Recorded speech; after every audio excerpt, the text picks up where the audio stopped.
My name is Fiona, and I am 33 years old. After my divorce, my ex-husband and his expensive lawyers made sure I lost everything. As I stood shivering in the freezing Chicago rain watching my own sister laugh on the porch of the home I paid for, I realized family could be your deadliest enemy. But before I tell you how a stranger in a black town car changed my destiny and helped me claim a $99 million revenge, let me know where you are watching from in the comments. Hit that like button and subscribe if you believe karma always collects its debts. The rain was coming down in relentless freezing sheets. It was one of those bitter autumn storms that sweeps off Lake Michigan and cuts right through your winter coat, sinking deep into your bones.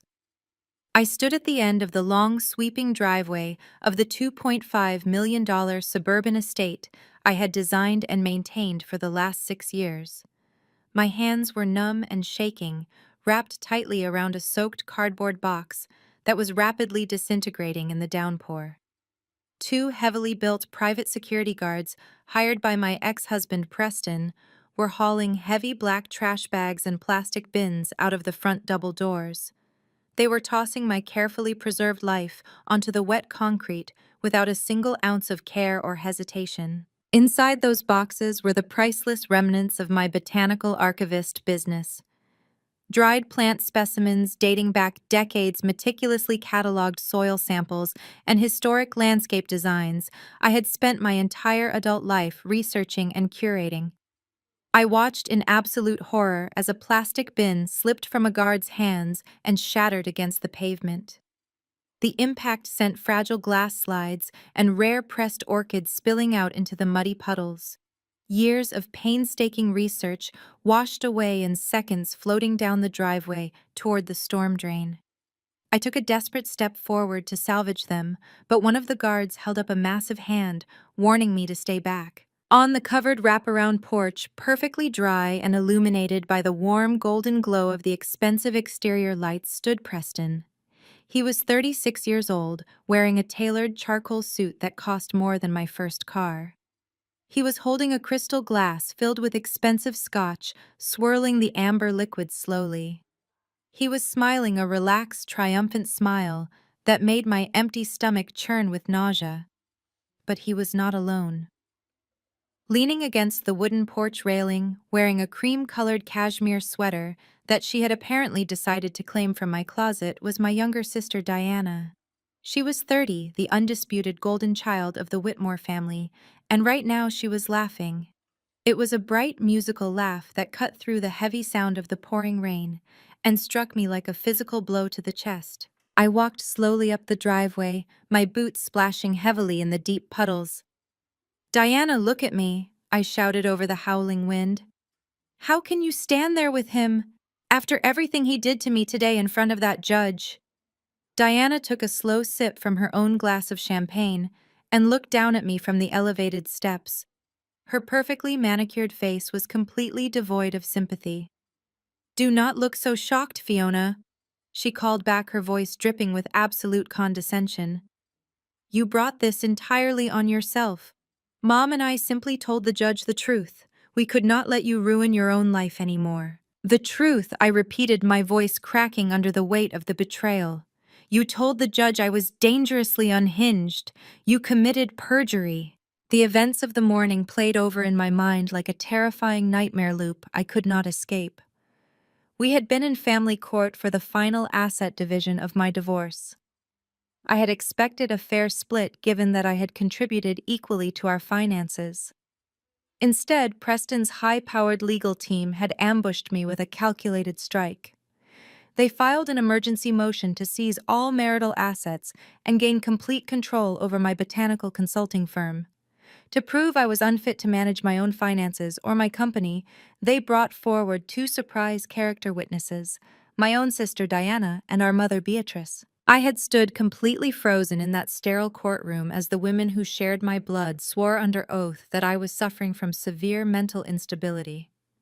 Diana had sat in the witness box and cried fake theatrical tears, claiming I had violent outbursts and could not be trusted to make rational business decisions. Our mother Beatrice had corroborated every single vicious lie. She told the judge I had a long history of dangerous paranoia that required immediate legal intervention. They painted a picture of a woman entirely detached from reality, someone who needed to be stripped of her autonomy for her own good. The judge, overwhelmed by the tearful testimony of a concerned mother and sister, granted Preston everything. "You are my sister!" I yelled up at the porch, the freezing rain mixing with the hot tears streaming down my face. "Mom is my mother. Why would you destroy my life just to help Preston take my business from me?" Diana rolled her eyes and exchanged a knowing, smug glance with Preston. "Because you were embarrassing the family, Fiona. You have always been so obsessed with dirt and old leaves instead of real corporate business. Preston knows how to turn a profit. Mom and I agreed that Caldwell Enterprises could do much more with your little consulting firm than you ever could. Plus, Preston promised to set up a nice trust for Mom's retirement. It was a win for everyone." Preston finally stepped forward, resting his hands on the smooth wooden railing. "Your sister is just being practical, Fiona," he said, his voice smooth and arrogant. "The judge recognized that you do not have the mental fortitude to manage a growing enterprise or a house of this magnitude. I am genuinely doing you a favor. I am going to liquidate those worthless historical archives, clear out that ridiculous greenhouse you built out back, and sell the firm's assets to a commercial developer. It is just good business. You never had the stomach for the real corporate world anyway." Liquidate my firm. The words felt like bitter ash in my mouth. I had spent 8 grueling years building that botanical consulting company from the ground up. I worked 80-hour weeks researching historic properties, restoring heritage gardens for elite clients, and fighting to protect endangered city landscapes. It was my passion, my identity, and my sole source of independent income. Preston had never cared about it when we were married, constantly referring to it as a cute little hobby. But the moment we filed for divorce, he saw the immense financial value of the corporate contracts I had secured. He realized my elite client list was worth millions to his massive corporate development firm. He just needed me legally out of the way so he could orchestrate a hostile takeover and absorb my clients. "You should be thanking us," Diana sneered, tossing her damp blonde hair over her shoulder. "Mom and I saved you from a stressful public trial. Now you can finally go get the psychiatric help you clearly need to fix your broken brain. And do not even think about calling Mom for a place to stay tonight. She is completely exhausted from having to testify today. The emotional toll you put her through was just too much. The betrayal was so profound, so absolute and deeply calculated that I felt my knees actually buckle beneath me. I caught myself against the cold, wet hood of my old sedan that was parked at the bottom of the driveway. My mother and sister had not just failed to support me during a brutal divorce proceeding. They had actively conspired with my abusive ex-husband to ensure I walked away with absolutely nothing. They had traded my sanity, my home, and my livelihood for whatever financial promises or payouts Preston had secretly offered them behind closed doors. They had sold me out for a retirement fund and a few glasses of champagne. The security guards threw the last of my garbage bags onto the growing pile on the driveway. One of the bags split open on the jagged concrete, revealing my winter clothes, shoes, and favorite books, instantly soaking up the filthy, muddy water. "That is everything, boss," the larger guard called up to Preston, wiping rain from his forehead. Preston nodded, taking a final satisfied sip of his scotch. "Escort her off the property line, gentlemen. If she tries to step foot on the driveway again, call the police and report a mentally unstable trespasser.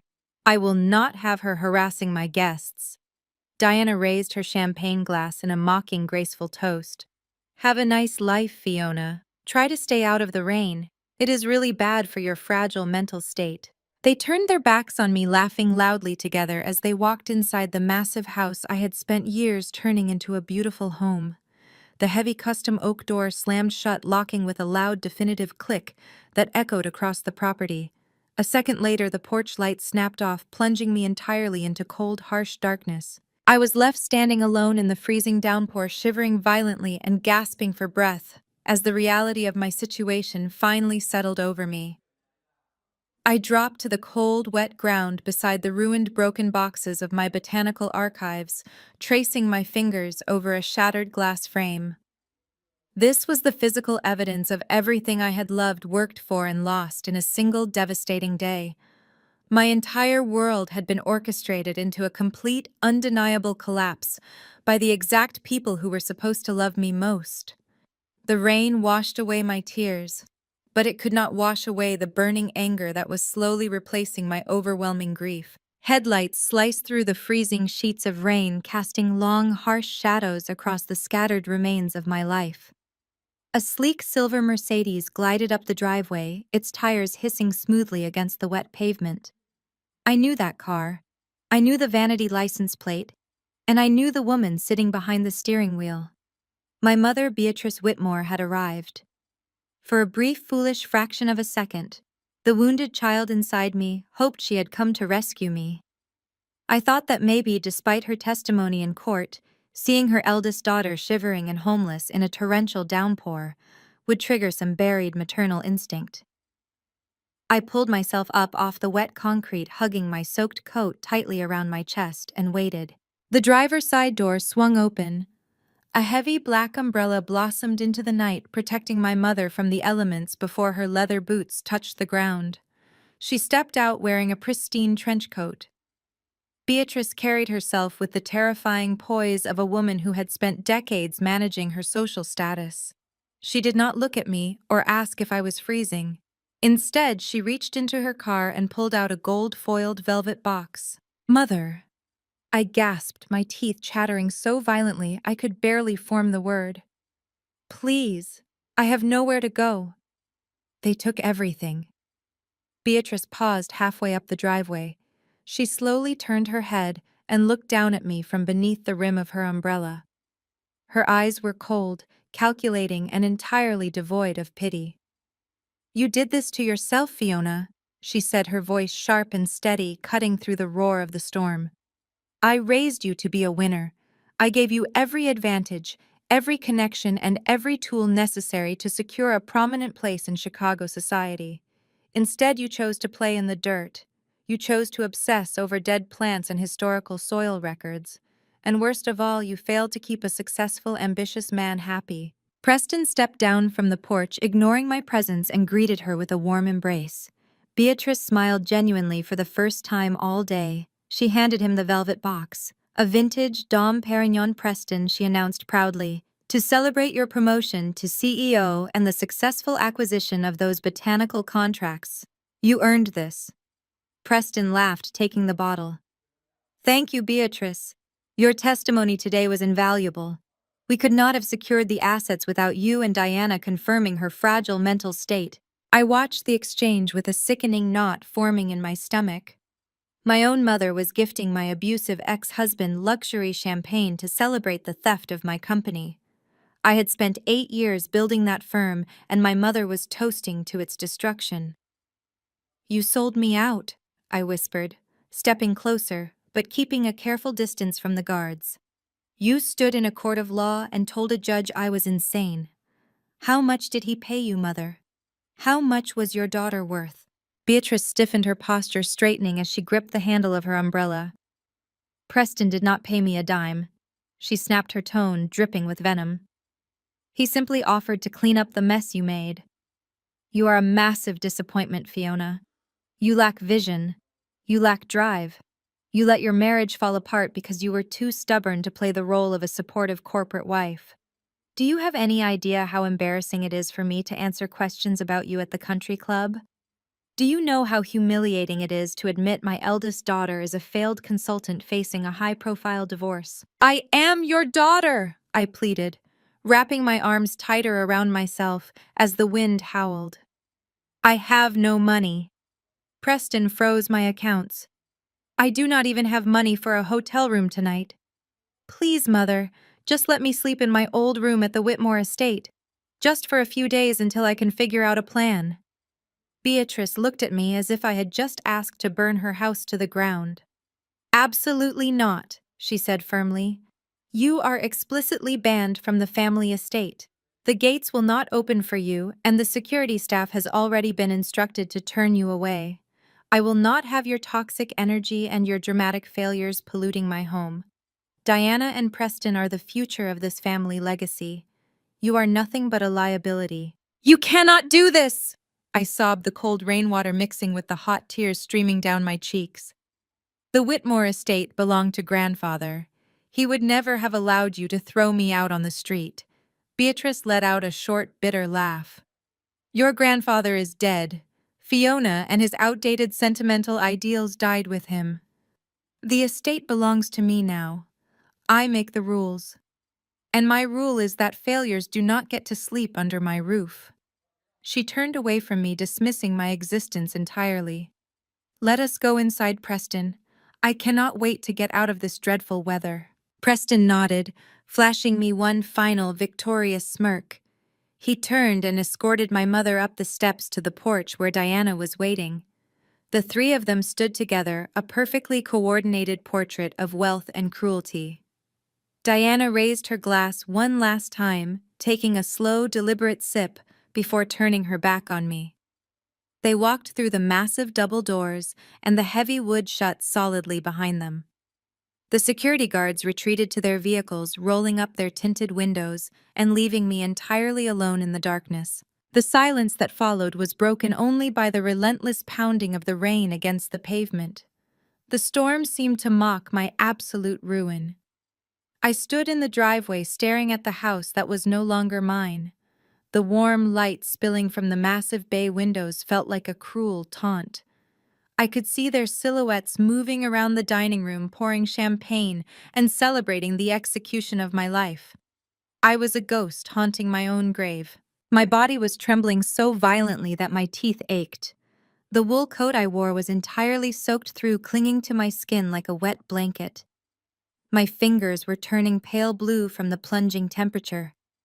I dragged my heavy boots across the pavement, moving toward the scattered remains of my belongings. The cardboard boxes Preston men had thrown out were rapidly turning to mush in the puddles.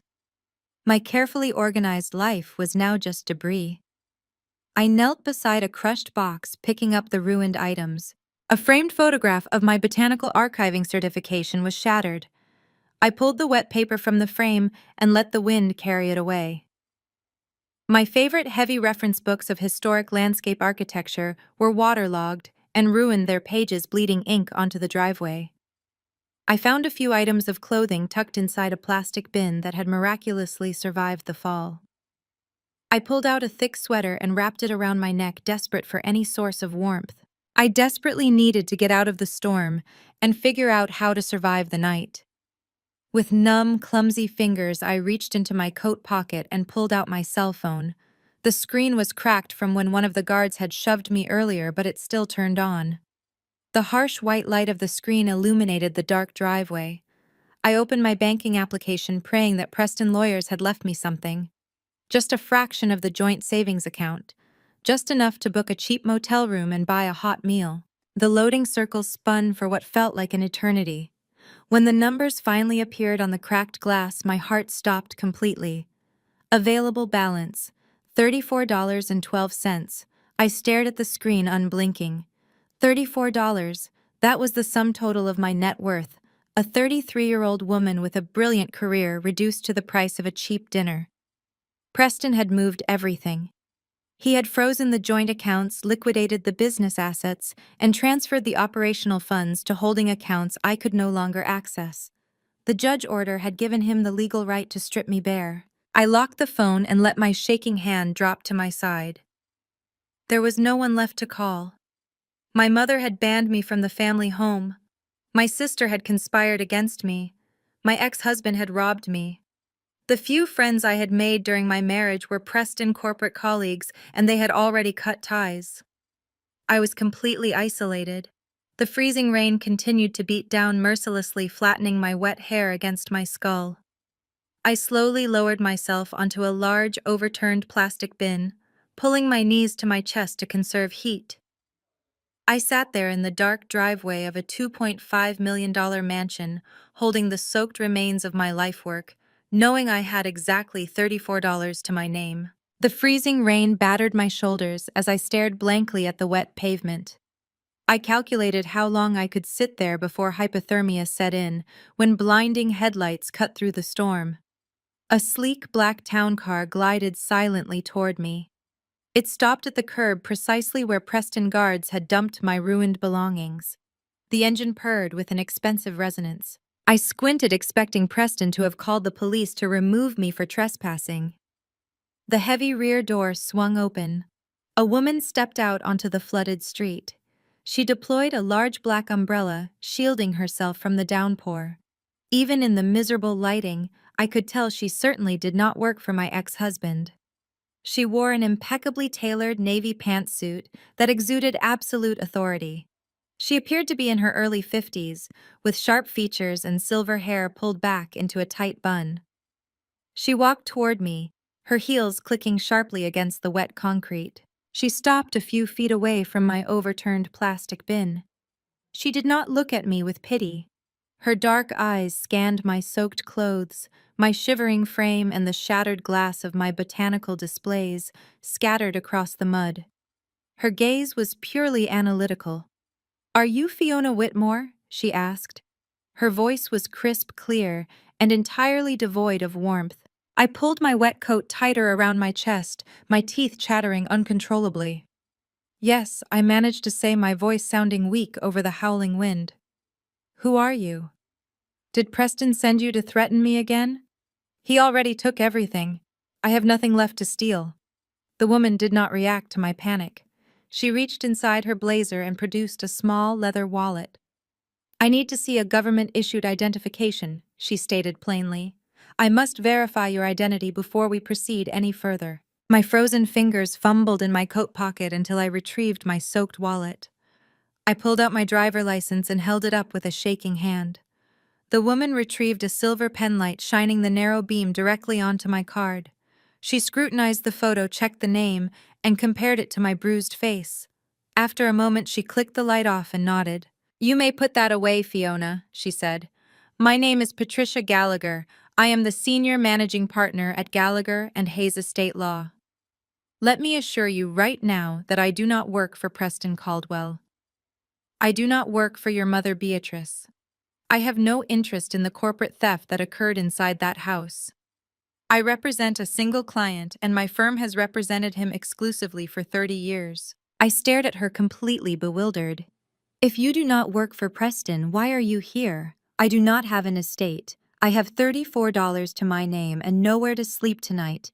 I am here on behalf of Silas Whitmore," she announced, her voice steady against the storm. The name hit me like a physical shock. Great Uncle Silas. I blinked rain from my eyelashes, searching my memory. Silas was my mother-uncle.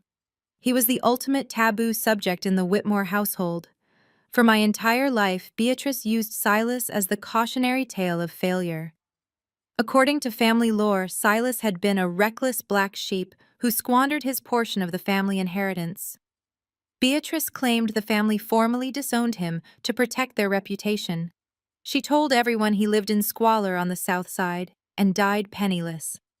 Just last Thanksgiving, Diana made a cruel joke, warning me that if I kept playing with plants, I would end up a beggar just like crazy Uncle Silas. "He is dead," I said, my voice trembling. "My mother told me he died broke years ago. She said he was a complete failure." Ms. Gallagher let out a sharp, humorless laugh, sounding like cracking ice. "Your mother, Beatrice, is an arrogant woman who chooses to believe her own manufactured reality. Silas Whitmore did not die years ago. He passed away exactly 3 days ago. And let me be absolutely clear about one thing. Silas was many things, but he was not a failure, and he was not broke." I pulled myself up slightly from the plastic bin, clutching my freezing arms. "But my mother said the family cut him off. She said he lost everything. When your mother and her father pushed Silas out of the family business, they did him the greatest favor of his life," Ms. Gallagher explained, her tone dripping with professional admiration. "They thought they stripped him of his power. Instead, they stripped him of his restraints. Silas moved into the shadows of the global commodities market. He traded agricultural futures, shipping lanes, and commercial real estate. He built an empire far away from the pathetic social climbing circles your mother cares about. He was a ruthless, brilliant billionaire. He owned fleets of cargo ships and massive commercial properties. He became the quietest, most powerful man in Chicago." I shook my head, unable to process the magnitude of her words. A billionaire. Uncle Silas. Why tell me this? Ms. Gallagher stepped closer, angling her massive black umbrella to shield my face from the freezing rain. Because Fiona Silas had no wife and no children, he despised your mother and he loathed your sister. He watched from a distance as Beatrice manipulated this family. He watched your divorce proceedings very closely. He knew exactly what Preston and your mother were planning to do to you today. She reached into her sleek briefcase and pulled out a thick envelope stamped with a gold crest. Silas left behind an estate valued at $99 million in liquid assets, not including his private properties and vehicle collections. She looked me dead in the eye, the intensity of her gaze freezing me in place. And he left every single cent of it entirely to you. The shock of Patricia Gallagher's words paralyzed me entirely. $99 million. I stared at the silver-haired attorney while the freezing rain continued to assault my ruined belongings. Before I could process the absolute absurdity of her statement, she motioned to the open door of the sleek black town car. "Get in." "Fiona," she instructed, her voice slicing through the howling wind. "You are freezing to death out here, and we have a tremendous amount of work to do." I abandoned my shattered boxes on the driveway without a second glance.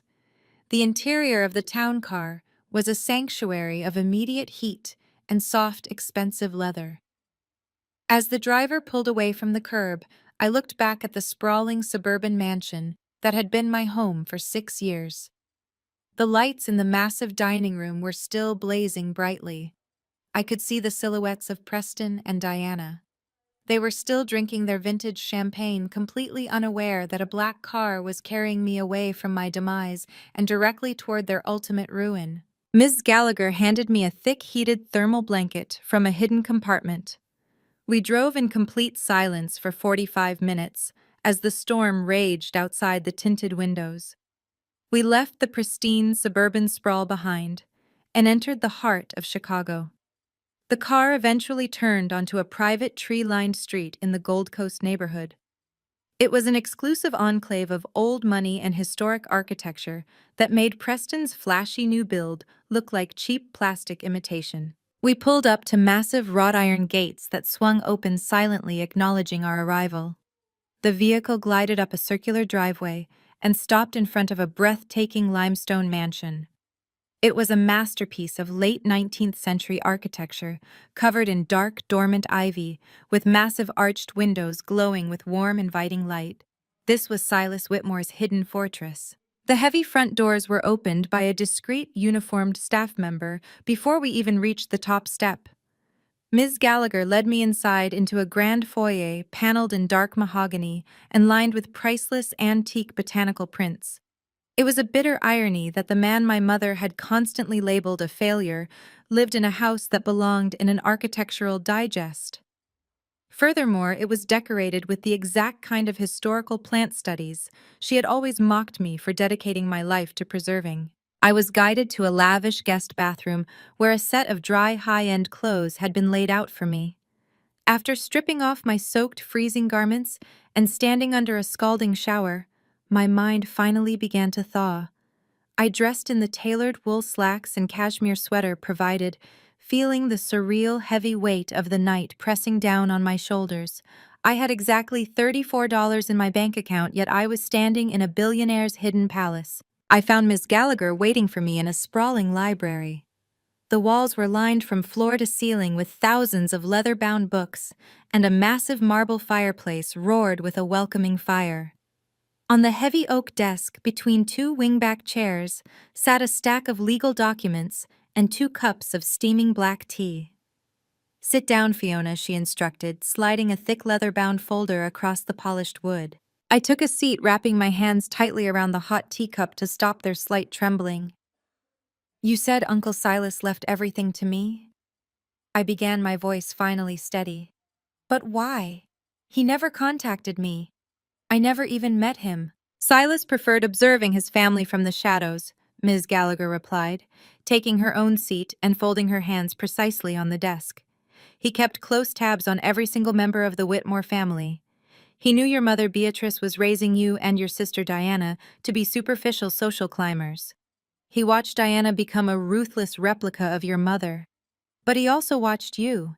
He saw you reject their shallow ambitions to study botanical archiving. He saw you build your consulting firm with your own two hands.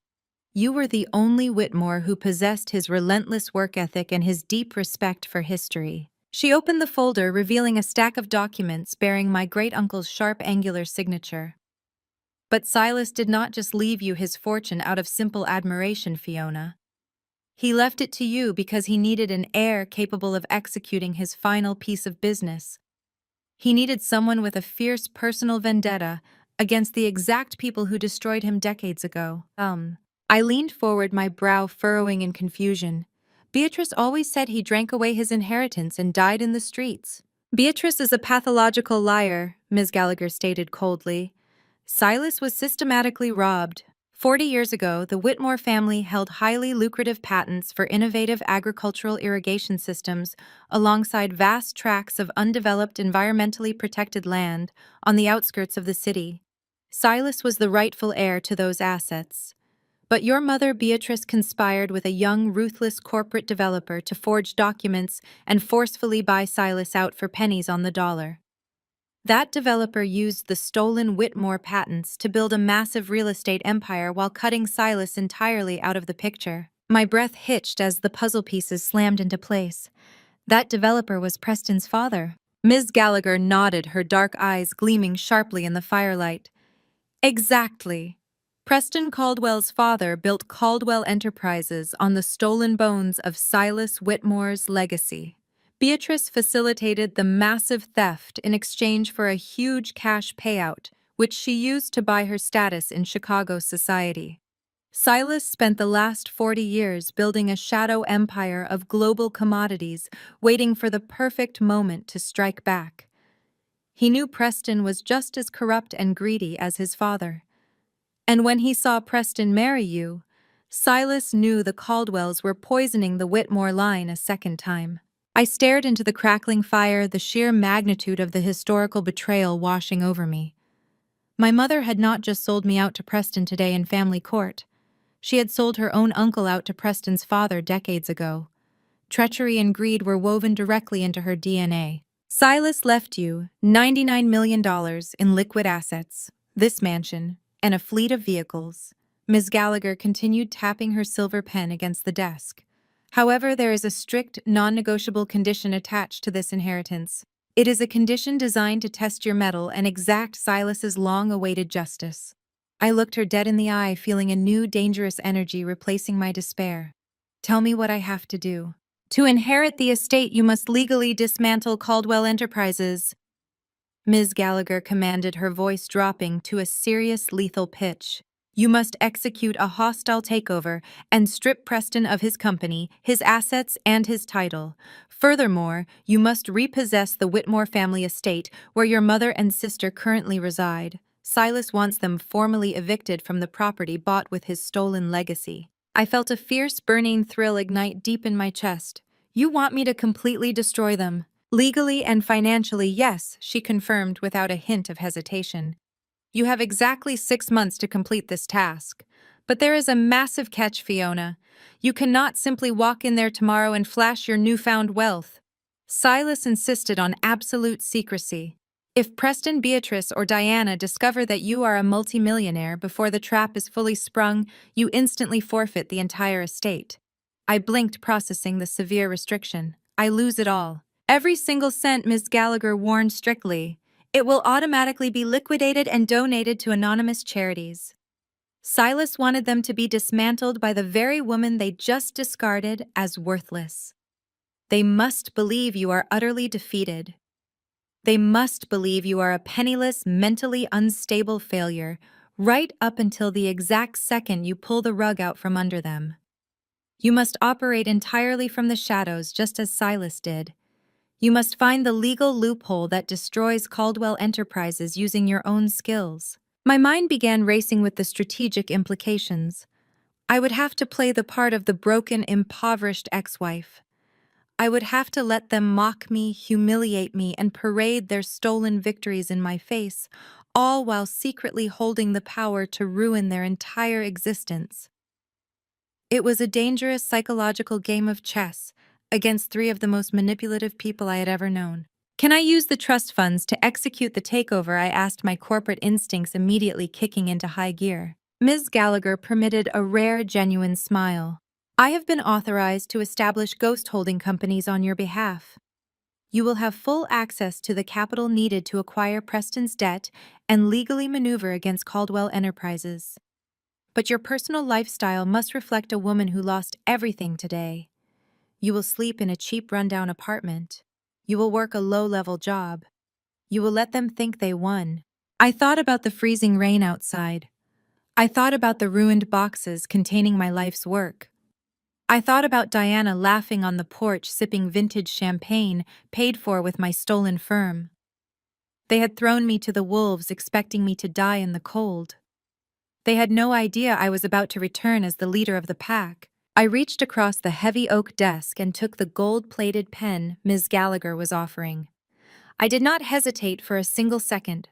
I signed my name on the thick textured paper of my great-uncle's will, binding myself to his strict conditions and his deep thirst for vengeance. The contract is executed, Ms. Gallagher stated, gathering the documents and placing them securely back into her briefcase. Welcome to your new reality, Fiona Whitmore. We begin tomorrow. I stood up, feeling the intense warmth of the roaring fire against my back, but my heart was pure ice. Preston and Beatrice thought they had buried me today. They were about to learn that they had simply planted a seed and the harvest would be their absolute destruction. The very next morning, Patricia Gallagher and I initiated the illusion of my complete ruin. While I technically resided within the sprawling limestone walls of Silas's Gold Coast mansion, my public existence was carefully orchestrated to reflect absolute rock bottom. Using a fraction of the ghost holding company's funds, I signed a lease on a dilapidated studio apartment in the darkest corner of the city. The ceiling leaked, the radiator clanged, and the single window overlooked a brick wall. I routed my official mail there, ensuring any private investigator they hired would find exactly what they wanted to see: a broken, destitute woman clinging to the fringes of society. I secured a low-level position as a filing clerk at the Chicago Historical Registry. To the hiring manager, I was just a desperate, lonely woman with a background in botanical archiving, willing to accept minimum wage just to survive. To me, it was the absolute keys to the kingdom. Silas's notes had been very specific. The original land deeds proving the theft by Preston's father were buried deep within the city's ancient soil records, and foundational property blueprints stored below. The registry was a labyrinth of forgotten paperwork, a dusty graveyard of urban development history that no one had digitized.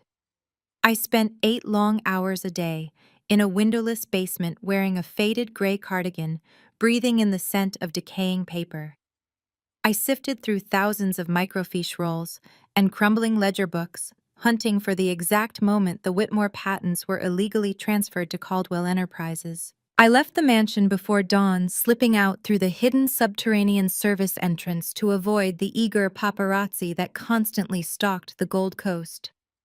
I traded the tailored cashmere Ms. Gallagher provided for threadbare thrift store jeans and heavily scuffed boots. By the time I arrived at the registry, my impoverished facade was utterly convincing. My supervisor, Arthur, barely glanced at me when he handed over stacks of disorganized zoning appeals from the 1970s. He had no idea the quiet woman sorting his files possessed a net worth capable of buying the entire city block. For weeks, I operated in the shadows. I cross-referenced the botanical soil samples my firm analyzed with the registry's property lines. Preston's massive new luxury development was built on a specific tract of land near the river. Silas's letters claimed that land was originally zoned as a protected botanical reserve, owned exclusively by the Whitmore Trust.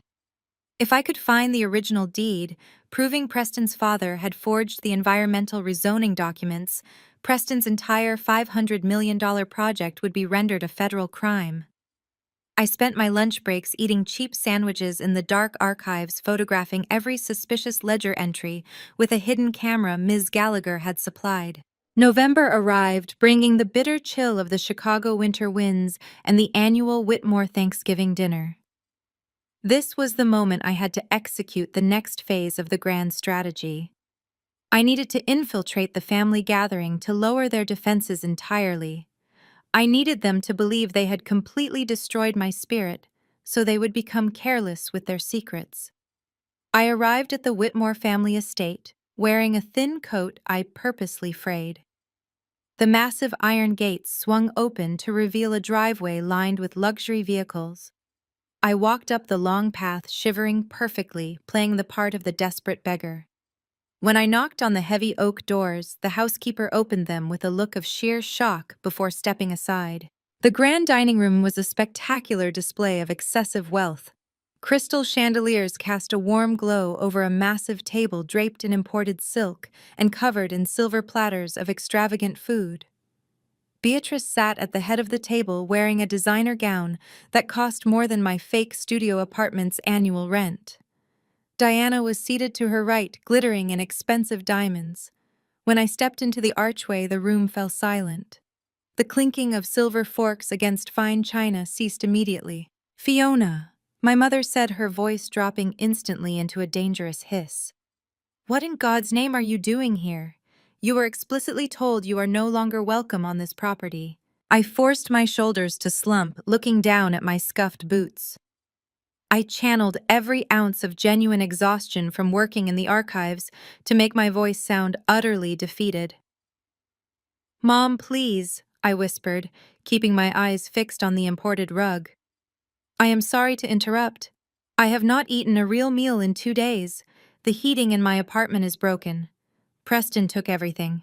I just need a small loan. Just $200 to buy groceries and pay the gas bill. I swear I will pay you back." Diana let out a sharp, malicious laugh that echoed off the vaulted ceiling. "A loan? Are you actually serious right now?" She turned to our mother, shaking her head in theatrical disbelief. "I told you she would come crawling back for handouts, Mom. Look at her. She looks like she just crawled out of a dumpster." Beatrice slowly stood up from her chair, her expression twisting into a mask of pure disgust. She walked toward me, her heels clicking against the hardwood floor, until she was standing inches from my face. I could smell the expensive wine on her breath. "You have the absolute audacity to show up at my Thanksgiving dinner looking like a common vagrant," she spat, her voice low and furious. "After the embarrassment you put this family through, after you failed to maintain your marriage and your business, you think you can just walk in here and beg for cash." I kept my head bowed, biting the inside of my cheek so hard I tasted blood. "Please, Mom," I pleaded, forcing my voice to tremble with fake emotion. "I am freezing. I am so hungry. Just a little help." My mother looked me up and down, her eyes raking over my frayed coat and cheap jeans with visible revulsion. "We do not reward failure in this family, Fiona. Giving you money would only enable your pathetic lack of ambition. You need to learn how the real world works." Diana chimed in from the table, slicing a piece of roasted turkey with deliberate, agonizing slowness. "Honestly, Fiona, it is depressing to even look at you. We are trying to have a nice, elegant family dinner, and your poverty is completely ruining the aesthetic of the room. You are bringing down the entire mood." Beatrice nodded in agreement, turning her back on me and walking back to her seat at the head of the table. "You are not eating in my dining room," she declared, picking up her wineglass. "I will not have my guests lose their appetites looking at your miserable state. If you are truly that desperate, you can go into the kitchen. The catering staff can give you some of the leftover scraps before they throw them out. But you are not to step foot in this dining room again. Do you understand me?" I stood there, absorbing the sheer magnitude of their cruelty. My own mother was forcing me to eat garbage in the kitchen like a stray dog, while she feasted in the very home that legally, according to Silas's trust, was about to belong to me. "I understand," I whispered, backing away slowly. "Thank you." I retreated into the bustling, massive kitchen. The catering staff looked at me with deep, uncomfortable pity, but they followed my mother's implicit orders. They set up a small folding chair in the corner near the industrial dishwashers and handed me a plastic plate filled with cold turkey and unseasoned vegetables. I sat in the harsh fluorescent lighting, listening to the muffled sounds of my family laughing and drinking vintage wine in the next room. I pulled a cheap plastic fork through the cold food, but I did not eat. Behind my exhausted expression, my mind was razor sharp. I reached into the pocket of my frayed coat and pressed the small hidden button on the digital audio recorder Ms. Gallagher had provided. I had captured every single vicious word Beatrice and Diana had just spoken. I had recorded their absolute lack of empathy and their blatant admission that they prioritized aesthetics over their own family's survival. They thought they were punishing me by putting me in the kitchen. They had no idea they had just given me unsupervised access to the nerve center of the house. Diana walked in carrying her empty dessert plate with a look of supreme satisfaction. She tossed her fine crystal plate into the large metal sink without breaking eye contact. "Enjoying your scraps, Fiona?" she asked sweetly. I looked up at her, offering a weak, pathetic smile. "Yes, Diana," I said softly. "I am getting exactly what I came for. This game was just beginning." Diana turned on her heel and strutted back into the dining room, leaving a trail of expensive perfume in her wake. I remained on my folding chair, carefully chewing a piece of cold turkey while the catering staff bustled around me. They avoided my gaze, clearly uncomfortable with the family dynamic playing out in front of them.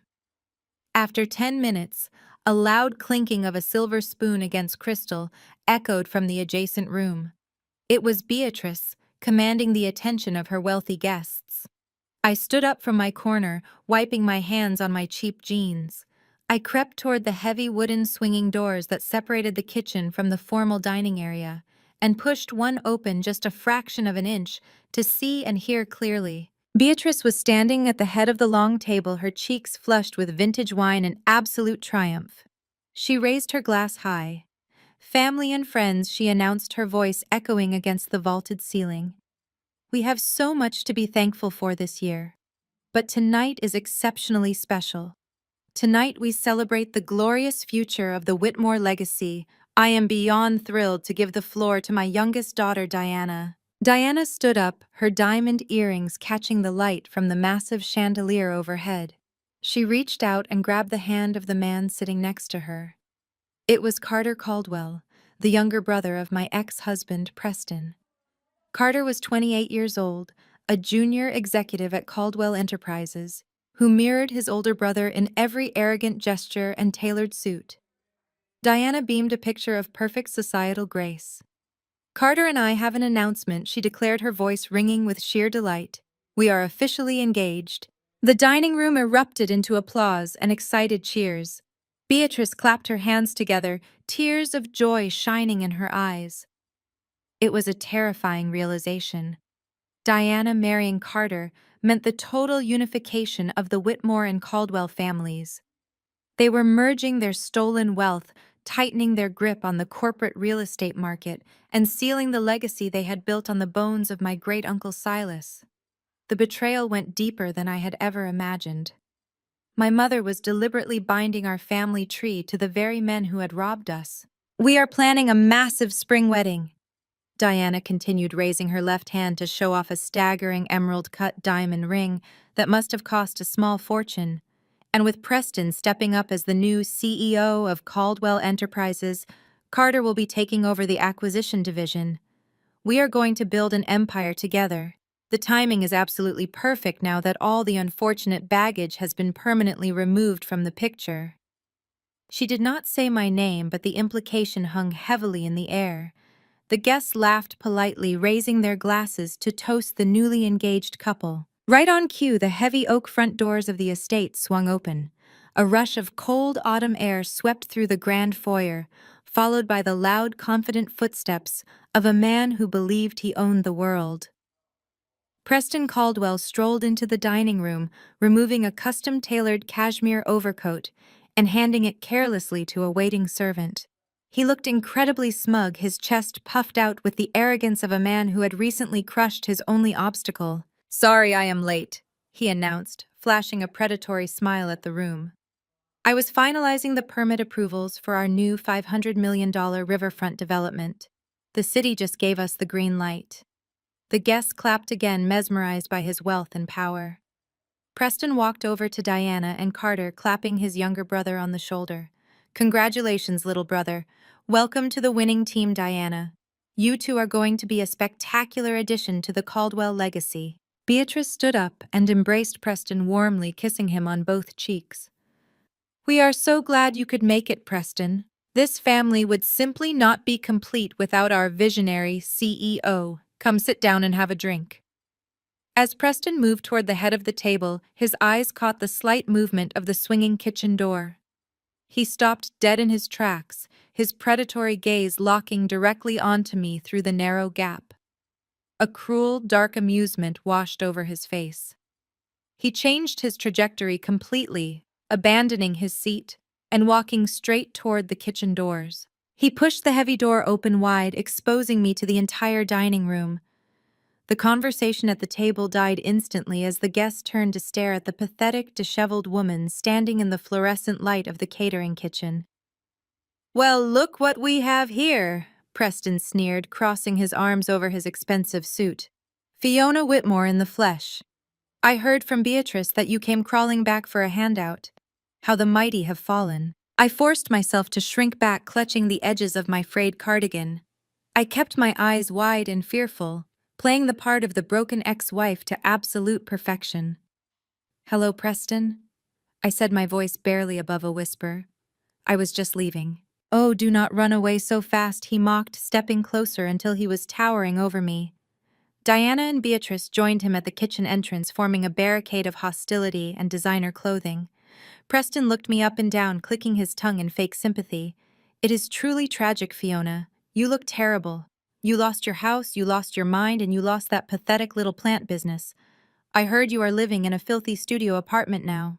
Is that true? I nodded slowly, staring at his polished Italian leather shoes. Yes. I cannot afford my heating bill. I just needed a small loan to get through the winter. Diana laughed, resting her head on Preston's shoulder. A loan? From who? Mom already told you we do not finance failures. If you want money, you have to earn it. But who on earth would hire someone with a documented history of severe mental instability? Your professional reputation is completely ruined. Preston raised a hand, silencing Diana with a theatrical sigh. Now, Diana, we must be charitable during the holidays. I am a generous man, and I hate to see my former wife freezing on the streets. He turned back to me, his eyes glinting with pure malicious intent. I actually have an open position at Caldwell Enterprises, Fiona. We just fired one of our night shift maintenance workers. The job pays minimum wage.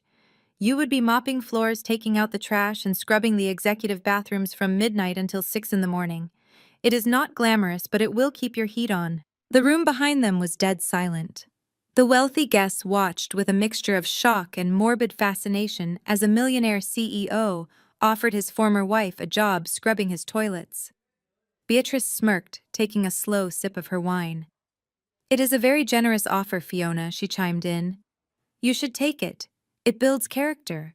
It might finally teach you the value of hard work. My blood boiled with a rage so intense it threatened to consume me.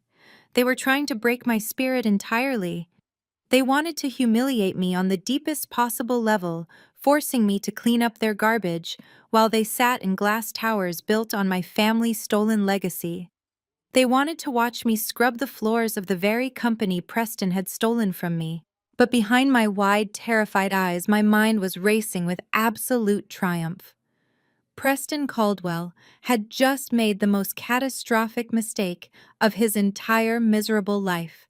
Silas' hidden documents, the stolen Whitmore land deeds, and the financial records I needed to destroy, Caldwell Enterprises were locked away inside Preston corporate headquarters. I had been trying to figure out how to bypass his heavy corporate security for weeks. And now, blinded by his own ego and his desperate need to humiliate me, Preston was handing me the literal keys to the building. He was giving me unsupervised access to his executive offices for 6 hours every single night. I forced tears to well up in my eyes, letting one spill over my cheek. I looked up at Preston, making my lips tremble with fake desperation. Are you serious, Preston? I whimpered. You would really give me a job? I will do anything. I am so desperate. I promise I will work hard. Preston threw his head back and laughed, a booming, arrogant sound that echoed off the stainless steel kitchen appliances. Of course I am serious, Fiona. I love a good charity case. Report to the service entrance of the Caldwell building on Monday night at midnight. The head of maintenance will give you your uniform and a mop bucket. Do not be late or I will fire you on the spot. I bowed my head, letting the tears fall freely, now masking my lethal smile. Thank you, Preston. I whispered, my voice breaking perfectly. Thank you so much. I will not let you down. Beatrice waved her hand dismissively, turning away in disgust. Good. Now that your begging is finished, get out of my house, Fiona. Use the back door. The caterers need to bring out the dessert, and you are standing in their way. I turned around, pulling my cheap frayed coat tightly around my body, and walked toward the heavy metal service door at the back of the kitchen. I pushed it open, stepping out into the freezing November night air. The heavy door slammed shut behind me, cutting off the warmth and the sounds of their laughter. I stood alone in the dark alleyway behind the massive estate. The cold wind bit at my face, but I did not shiver. I reached into my pocket and turned off the digital audio recorder, saving the entire conversation. Preston, Beatrice, and Diana thought they had just forced me into a life of indentured servitude. They thought they had chained me to the bottom of their corporate ladder. They had no idea they had just invited a highly motivated, heavily funded ghost into their fortress. I took a deep breath of the crisp night air, feeling a powerful, dangerous calm settle over my entire body. I had the money, I had the motive, and now, thanks to Preston, monumental arrogance, I had the access. The hostile takeover of Caldwell Enterprises was officially underway. The following Monday night, I stood in the freezing alleyway behind the towering glass and steel monolith of Caldwell Enterprises. The wind whipped mercilessly through the canyon of skyscrapers, cutting through the thin nylon fabric of the oversized janitorial uniform I had been issued. I clutched a heavy mop bucket and a ring of master keys, waiting for the massive service elevator to descend. My hands were rough and raw, deliberately stripped of lotion and care to perfectly match my new fabricated identity. I was no longer Fiona Whitmore, the elite botanical consultant. I was Fiona, the broken, desperate charity case scrubbing toilets to survive. The elevator doors ground open, revealing the stark fluorescent lighting of the service corridors. I stepped inside, keeping my head bowed as a few late-working executives hurried past, ignoring my existence entirely. That was the absolute beauty of this disguise. A woman with a mop bucket is completely invisible in a corporate tower. They look right through you, seeing only the dirt you are paid to remove. For the first 3 nights, I played the role flawlessly. I scrubbed the marble floors of the grand lobby, emptied the trash cans in the bullpen, and wiped down the mirrors in the executive washrooms. I let Preston's security cameras record my meticulous, grueling labor. I let them see a woman utterly defeated, broken by the sheer physical exertion. But on the 4th night, the real work began. Ms. Gallagher had provided me with a collection of high-tech surveillance equipment purchased through the Ghost Holding Company. They were impossibly small devices disguised as common office items. I started in Preston Corner office on the 60th floor. While wiping down his massive mahogany desk, I slipped a micro-audio transmitter behind the decorative base of his brass desk lamp. I planted a second device underneath the lip of the heavy conference table where he held his private board meetings. The transmitters were voice-activated and synced directly to a secure encrypted server Ms. Gallagher monitored. But audio was not enough. I needed hard financial evidence. Preston was arrogant, but he was not stupid enough to leave paper trails lying out in the open. His files were locked in a biometric safe, hidden behind a false wall panel in his private lounge. Fortunately, his arrogance was his ultimate downfall. Preston believed I was a mentally unstable failure incapable of grasping complex security systems. He had not bothered to change his secondary emergency passcode, the same 6-digit code he had used when we were married to secure our home alarm system. His father's birth date. At 3 in the morning, while the security guards were occupied with their mandated rounds on the lower levels, I slipped into Preston Lounge. I bypassed the biometric scanner by entering the override code on the hidden keypad. The heavy steel door clicked open silently. My heart hammered against my ribs as I pulled out a specialized miniature camera Ms. Gallagher had hidden inside a hollowed-out cleaning spray bottle. I photographed everything. Hundreds of pages of confidential ledgers, board meeting minutes, and massive loan agreements. I worked with methodical precision, capturing the documents under the dim glow of my small flashlight. It took 4 consecutive nights of terrifying covert operations to photograph the entire archive. But what I uncovered was an absolute goldmine of corporate desperation. Preston was projecting the image of a titan to the Chicago elite, boasting about his new $500 million riverfront development. But the private ledgers told a completely different, horrifying story. The acquisition of my botanical firm had barely kept Caldwell Enterprises afloat. Preston was severely overleveraged. He had taken out massive predatory loans from shadow investors, using the entire Caldwell corporate portfolio as collateral. If the riverfront development faced even a minor delay, the interest rates would crush him. He was building a kingdom on a foundation of crumbling debt. The most damning piece of evidence was a master architectural blueprint hidden at the very bottom of the safe. I spread the massive document across the floor, tracing the property lines with a trembling finger. This was the exact plot of land Silas had warned me about. The $500 million luxury hotel and residential complex was being built directly on the stolen Whitmore Botanical Reserve. Preston was banking his entire corporate survival on developing a protected environmental zone his father had illegally seized decades ago. If the City Zoning Commission discovered that the land deeds were forged, Preston development would be instantly halted. The loans would default, and Caldwell Enterprises would be completely liquidated. The weakness was right in front of me, written in black ink and desperate financial projections. I just needed the historical proof from the registry to light the match. I carefully returned the blueprints to the safe, wiped down the keypad, and walked out of the office pushing my mop bucket. I smiled into the security camera at the end of the hall, playing the part of the exhausted janitor while holding the blueprints to Preston absolute destruction in my pocket. 3 hours later, I was sitting at a chipped wooden desk in the subterranean levels of the Chicago Historical Registry. The physical toll of working a grueling night shift followed immediately by a tedious day job should have left me completely incapacitated. Instead, raw adrenaline coursed through my veins. The harsh fluorescent lights buzzed overhead, casting a sickly yellow pallor over the mountains of decaying cardboard boxes surrounding my workstation. My supervisor Arthur had tasked me with sorting a massive pile of municipal water records from the 1980s. It was the perfect mindless cover assignment. I smiled gratefully, accepted the boxes, and waited until his heavy footsteps echoed away down the concrete corridor. The second I was entirely alone, I pulled out my phone and opened the encrypted gallery containing the photographs of Preston blueprints. I zoomed in on the precise geographical coordinates of his $500 million riverfront development. I memorized the parcel numbers, the specific grid intersections, and the zoning codes listed on the margins of his architectural plans. Then I abandoned the water records and ventured deep into the restricted zone of the archives. This section of the registry was a veritable graveyard of forgotten urban history. Row upon row of towering steel shelves held the original topographical maps, ecological surveys, and property deeds of Chicago expansion era. This was my true element. Preston and Diana had ruthlessly mocked my career as a botanical archivist.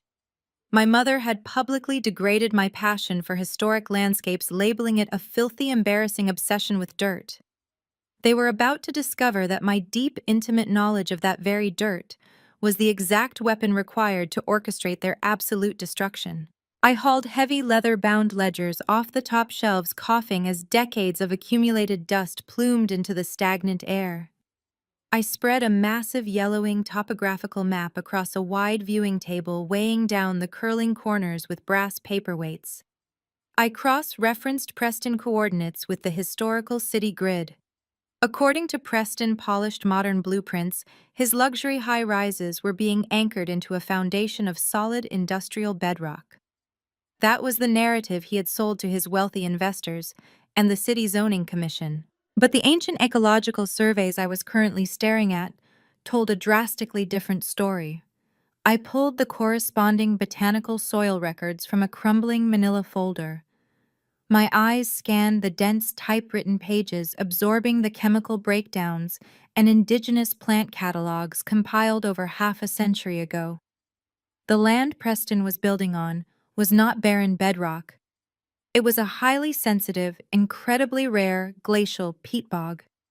The documents clearly detailed a unique subterranean ecosystem sustaining several species of endangered flora native only to the Lake Michigan basin. Because of this irreplaceable ecological value, the federal government had officially designated that specific parcel of land as a protected botanical reserve in 1979. The designation granted the property absolute immunity from commercial development. It was placed under the exclusive stewardship of the Whitmore Family Trust, guarded by strict federal preservation laws. I traced my finger over the original deed signed by my great-grandfather. Silas had been right. The land was an untouchable sanctuary. So how did Preston father manage to build an empire on top of it? I needed the bridge between the protected reserve and Caldwell Enterprises. I spent the next 4 hours frantically tearing through property transfer records from the early 1980s. My fingernails were stained black with age-old ink, and my eyes burned from reading faded microfilm, but I refused to stop. Finally, hidden in a mislabeled box of commercial tax audits, I found the smoking gun. It was a land transfer deed, dated November of 1982. I stared at the brittle paper, my heart pounding a frantic rhythm against my ribs. The document claimed the federal protection had been legally revoked due to severe soil degradation. Attached to the deed was a supposedly official botanical survey stating the peat bog had dried up and the endangered plant life had entirely died off, rendering the land commercially viable. I scrutinized the attached botanical survey. As an expert in historical landscape preservation, I could spot the inconsistencies instantly. The soil pH levels recorded in the report were chemically impossible for that specific region. The seasonal timeline for the plant decay contradicted basic botanical science. The entire survey was a complete fabrication. It was a masterful piece of corporate fiction designed to bypass federal environmental laws. I looked down at the signatures authorizing the transfer. There, at the bottom of the page in bold black ink, was the signature of Preston father. And right beside it, authorizing the release of the Whitmore Trust, was the elegant sweeping signature of my mother, Beatrice Whitmore. The sheer gravity of their crime washed over me. Beatrice and the elder Caldwell had literally fabricated a fraudulent ecological collapse. They lied to the federal government, stripped the land of its protected status, and stole the deed right out from under Silas. My mother had sold our family's sacred heritage for a cash payout to fund her desperate climb up the social ladder. But they had made a fatal miscalculation. There is no statute of limitations on federal environmental fraud. By breaking ground on that massive riverfront development, Preston was not just building on stolen property, he was actively destroying a federally protected wetland. He was sinking millions of tons of concrete into a glacial bog, triggering a massive ecological violation. Preston's $500 million project was not just a poor financial risk. It was a massive ongoing federal crime. If federal prosecutors saw these documents, they would halt construction immediately. They would seize Preston's entire corporate portfolio, freeze his assets, and launch a criminal investigation. Caldwell Enterprises would be completely obliterated. I carefully slipped the forged transfer deed into my satchel.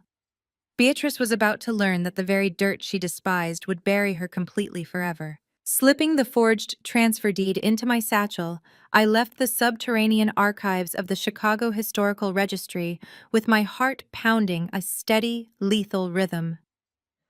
I had the smoking gun. Now I needed the financial ammunition to back it up. I hurried through the bitter cold of the Chicago evening, navigating the bustling streets until I reached the discreet, unmarked entrance of Gallagher and Hayes Estate Law. Patricia Gallagher was waiting for me in her glass-walled office overlooking the glittering city skyline. I placed the brittle yellow deed directly onto her immaculate desk. She adjusted her silver-rimmed glasses and scrutinized the document, tracing the forged signatures with a manicured finger. A slow, deeply dangerous smile spread across her face. This was the exact moment we shifted from gathering intelligence to active, unrestricted warfare. She poured 2 glasses of aged bourbon, sliding one across the desk to me.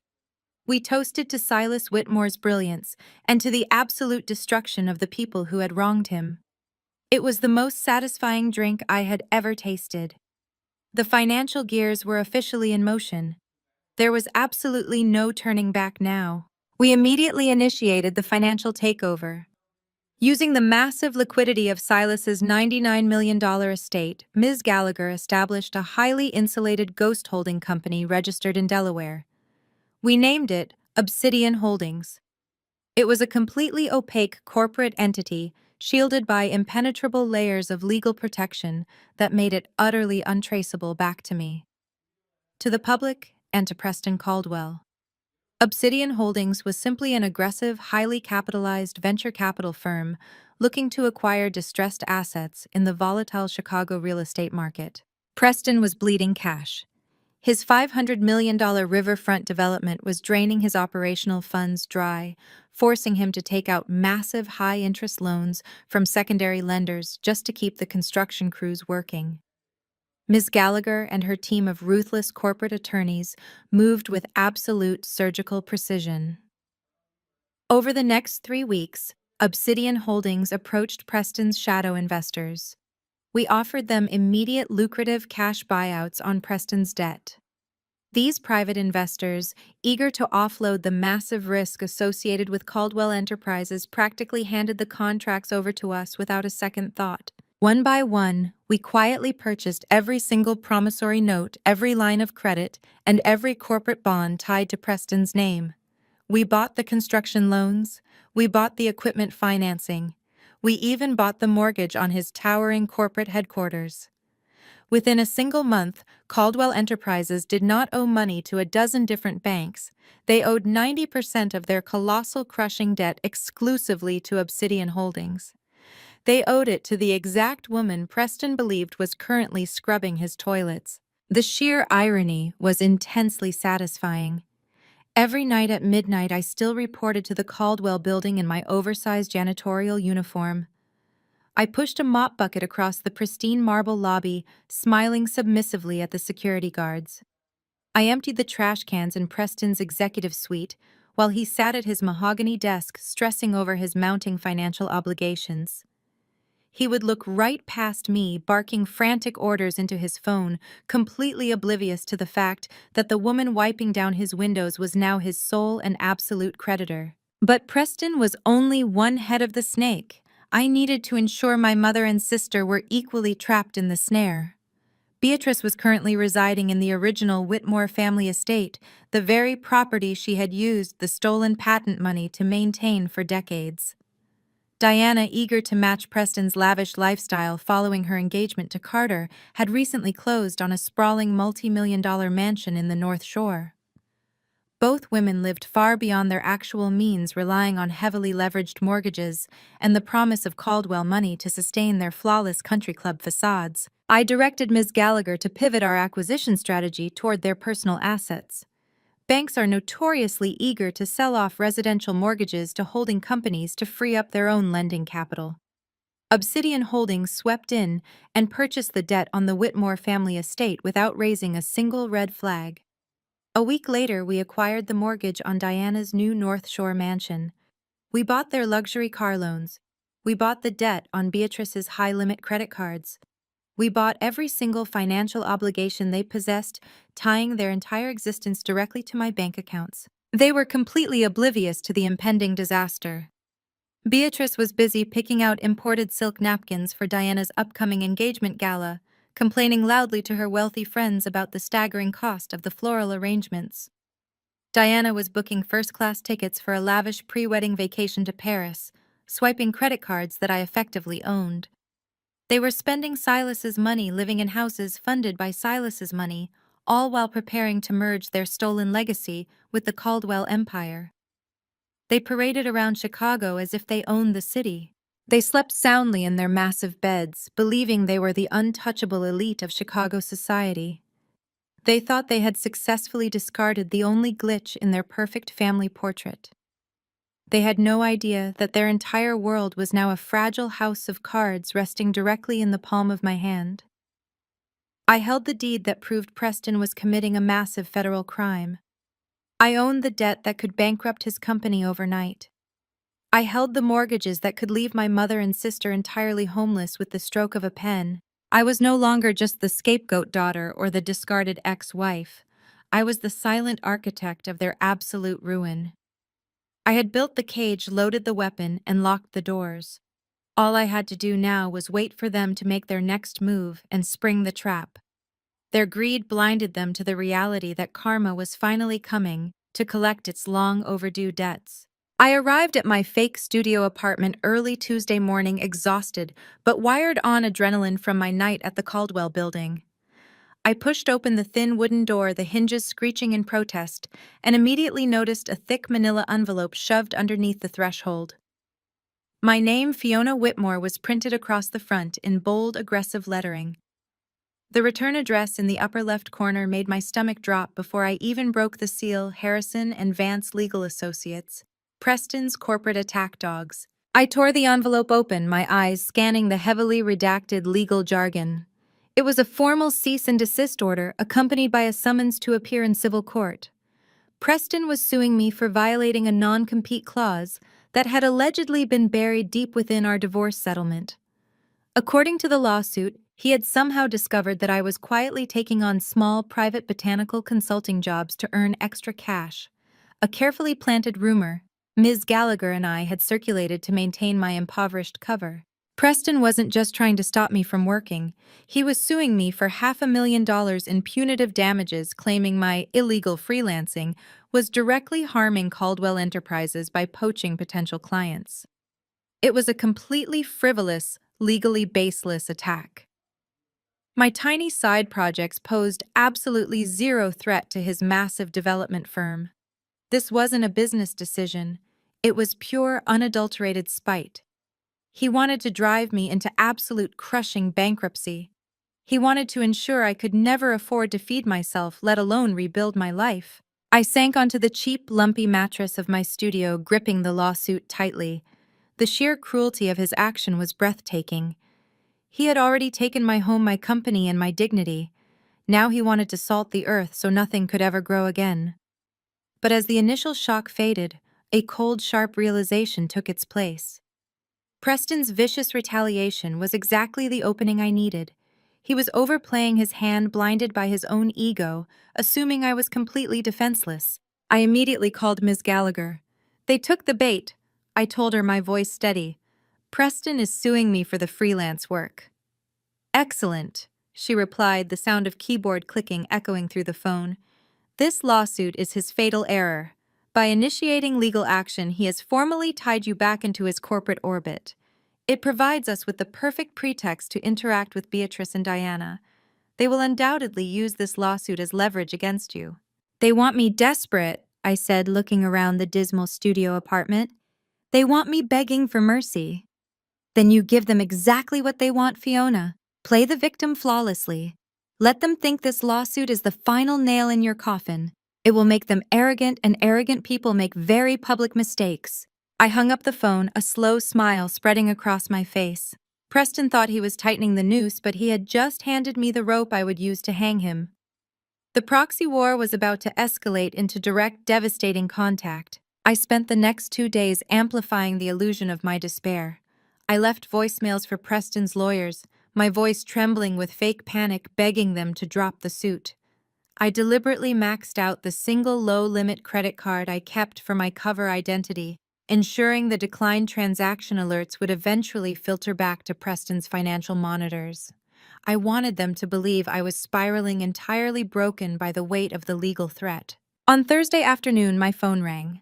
The caller ID displayed Diana's name. I let it ring 3 times, building the suspense before answering with a hesitant, "Hello, Fiona?" Diana said, her voice dripping with artificial sweetness that failed to mask her underlying condescension. "Preston mentioned you've been causing some trouble for him professionally. A lawsuit. Really, Fiona? You always did have a talent for making things incredibly difficult for yourself." "Diana, please." I pleaded, injecting a note of genuine-sounding desperation into my voice. It's a misunderstanding. I was just trying to pay my rent. If he goes through with this lawsuit, I'll be completely bankrupt. I won't even be able to afford groceries. You have to talk to him. Please ask him to drop it. Diana sighed, a long theatrical sound of profound disappointment. You know, Mom and I were just talking about this. We hate seeing you struggle like this despite everything you've done. We want to help you, Fiona. We really do. But you have to prove that you're willing to make amends. You need to show us that you understand your place in this family now. The trap was closing exactly as Ms. Gallagher and I had anticipated. I'll do anything, I whispered, clutching the phone tightly. Just tell me what you need me to do. Come to the estate tomorrow at noon, Diana commanded, her tone abruptly shifting from fake concern to absolute authority. Mom and I have a proposition for you. If you agree to our terms, we'll make sure Preston drops the lawsuit entirely. Don't be late, Fiona. We don't have time for your usual dramatic delays. The line went dead. I lowered the phone, the fake desperation instantly vanishing from my face. They were summoning me back to the estate, the very place they had banished me from, to offer a humiliating deal. They thought they were reeling me in for the final kill. They had absolutely no idea that I was the one holding the leash, and I was about to drag them all straight into the abyss. I arrived at the Whitmore estate exactly at noon the following day. The massive iron gates, the very same ones that had been slammed shut against me in the freezing rain, now swung open to admit my battered sedan. I parked at the far edge of the circular driveway, deliberately keeping a safe distance from my mother's pristine Mercedes and Diana's brand new Porsche. I stepped out, pulling my frayed, oversized coat tightly around my shoulders. I hunched my posture, practicing the defeated, broken body language they expected to see. The estate looked immaculate, a sprawling testament to the wealth my mother had acquired by selling out our family legacy. I walked up the wide stone steps and knocked on the heavy oak doors. The housekeeper let me in with a tight, uncomfortable smile and directed me to the sunroom. I found Beatrice and Diana lounging on plush cream-colored sofas, sipping sparkling water with lemon. The sunroom was a conservatory of glass and light overlooking the manicured winter gardens. Diana was holding a massive tablet, scrolling through what appeared to be event planning boards, while my mother flipped casually through a high-end fashion magazine. Neither of them bothered to stand or offer me a seat when I walked into the room. "You are late, Fiona," my mother said, not looking up from her magazine. "It is exactly noon, Mom," I replied, keeping my voice soft, submissive, and perfectly laced with anxiety. I left as soon as I could get off my shift. Diana finally looked up, her eyes dropping to my scuffed boots and worn coat. She wrinkled her nose in overt disgust. "Well, you are here now. Stand over there by the window. I do not want your dirty shoes ruining the Persian rug.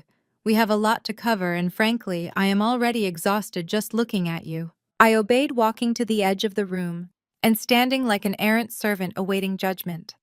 I folded my hands in front of me and lowered my gaze. "You said you had a proposition," I murmured. "You said you could get Preston to drop the lawsuit." My mother closed her magazine and placed it deliberately on the glass coffee table.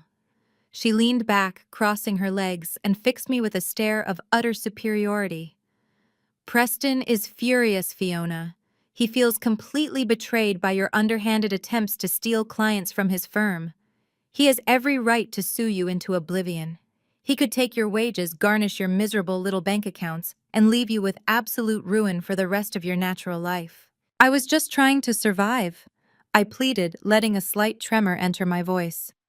"I am barely making rent. Please, Mom, you have to stop him," Diana scoffed, setting her tablet down. "Preston is a powerful man, Fiona. He does not just drop lawsuits because someone asks nicely. However, Carter and I spoke with him last night. We reminded him that unfortunately, you are still technically blood. We told him that dragging you through a humiliating public trial might cast a slight shadow over my engagement gala next month. We convinced him to offer you a way out." "A way out?" I asked, widening my eyes in feigned desperation. "What does he want?" "I have absolutely nothing left to give him. He does not want your money," Diana snapped impatiently. "He wants you to learn a lesson, and Mom and I happen to agree with him. We have decided to offer you an opportunity to earn your way back into the family's good graces, an opportunity to prove that you are not entirely useless. My mother picked up the thread, her voice dropping into a patronizing, dictatorial cadence. Diana's engagement gala is exactly 4 weeks away. It will be the social event of the season. We are expecting over 500 guests, including the mayor, several state senators, and the most prominent real estate developers in the Midwest. The gala is being hosted at Preston's newly unveiled flagship luxury hotel downtown. It must be absolutely flawless. She paused, letting the weight of the event hang in the air before delivering the killing blow. Our primary floral designer had a sudden medical emergency and had to withdraw from the contract. To hire a replacement at this late stage would cost an astronomical amount, and the vendors available are simply not up to my standard. Therefore, you are going to design, source, and install all the floral arrangements for the entire gala. I stared at them, letting my jaw drop slightly to simulate sheer panic. All the floral arrangements for a 500-guest gala. Mom, that is a massive undertaking. That is weeks of grueling manual labor sourcing thousands of rare flowers, building towering centerpieces, and orchestrating a team of installers. You will not have a team, Diana corrected sharply, a cruel, vindictive smile spreading across her face. You will do it completely single-handedly. You will source the flowers, build the centerpieces, transport them to the hotel, and set up the entire ballroom yourself. You will work through the night if you have to, and you will do it entirely for free. For free, I whispered, allowing a perfectly timed tear to well up in my eye. Diana, I cannot afford to buy thousands of exotic flowers. The wholesale cost alone would be tens of thousands of dollars. I have $30 in my bank account. I cannot finance your gala. That is not our problem, my mother stated coldly. You can take out a high-interest loan. You can beg your little freelance clients for advances. You can max out credit cards. We do not care how you finance it, Fiona. That is your burden to bear. You will supply 20 massive entrance arrangements, 50 lavish table centerpieces featuring imported white orchids and rare hydrangeas, and a complete floral archway for the main stage. Diana leaned forward, her eyes gleaming with malice. And do not think you can show up during the actual party to mingle. You will use the service elevators. You will not speak to my wealthy guests.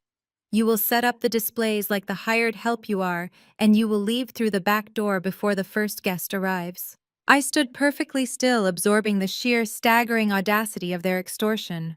They were demanding that a woman they believed to be destitute and mentally unstable take on tens of thousands of dollars in new debt and perform backbreaking physical labor purely to save them money on a luxury party. They were leveraging a frivolous, ruinous lawsuit to force me into unpaid indentured servitude. This is an ultimatum, Fiona.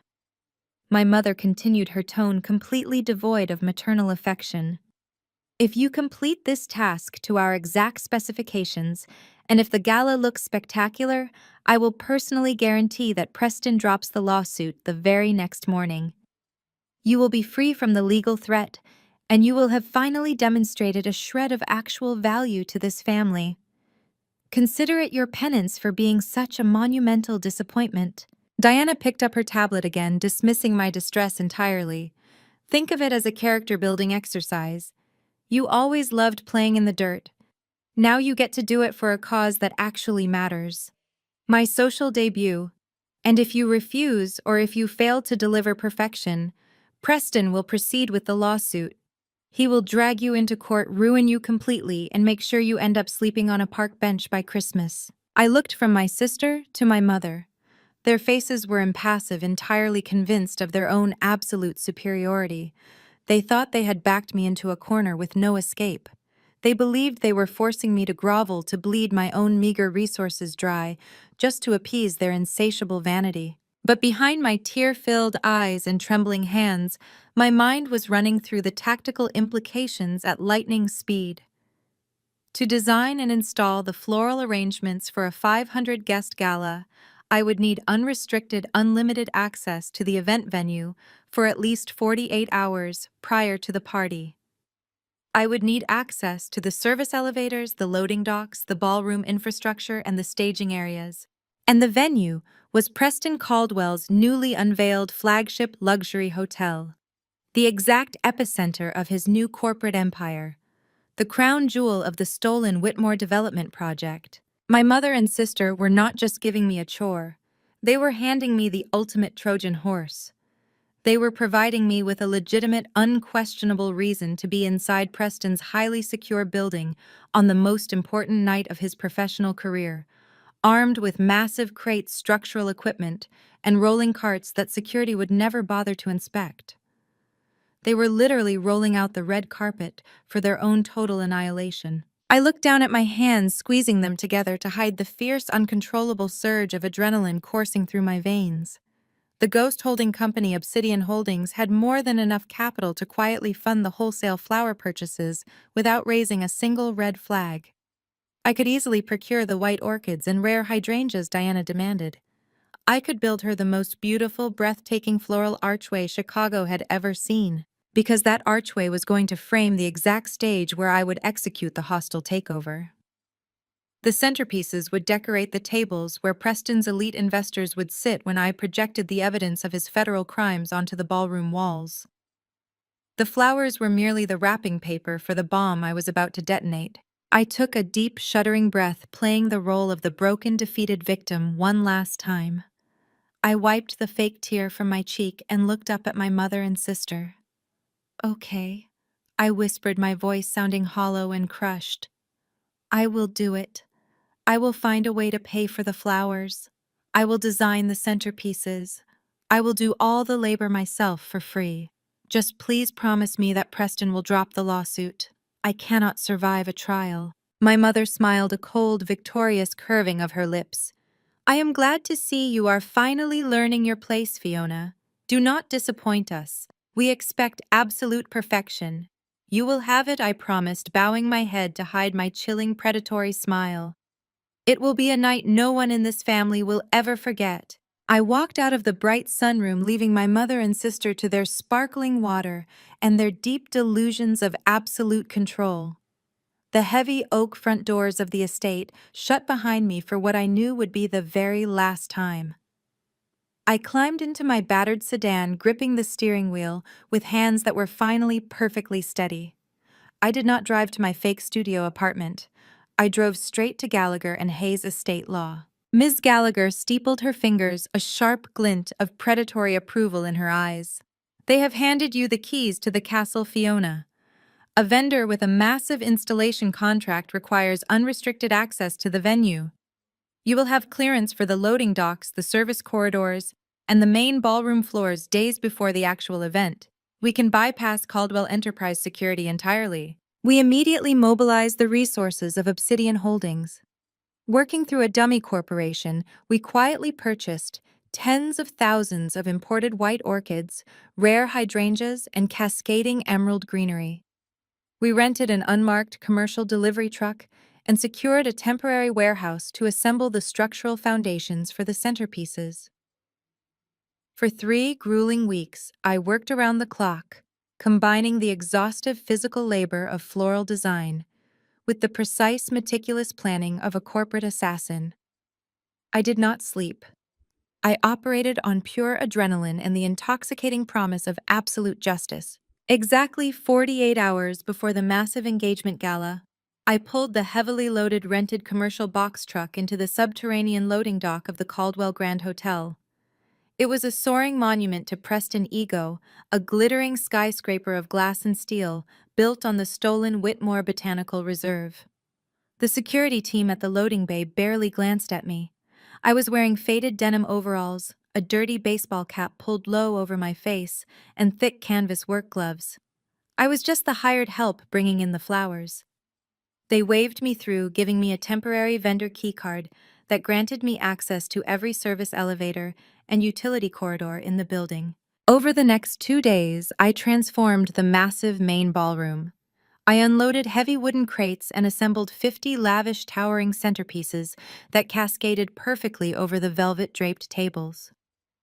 I constructed a breathtaking floral archway framing the main stage where Diana and Carter would soon stand to celebrate their stolen wealth. It was a masterpiece of botanical design, ironically funded by the very billionaire they despised. But the flowers were simply a gorgeous aromatic smokescreen. My true objective lay directly behind the main ballroom stage.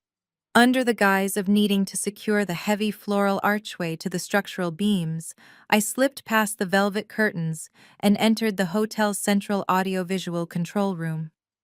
The technicians were on their lunch break, leaving the massive digital mixing boards and projection servers completely unattended.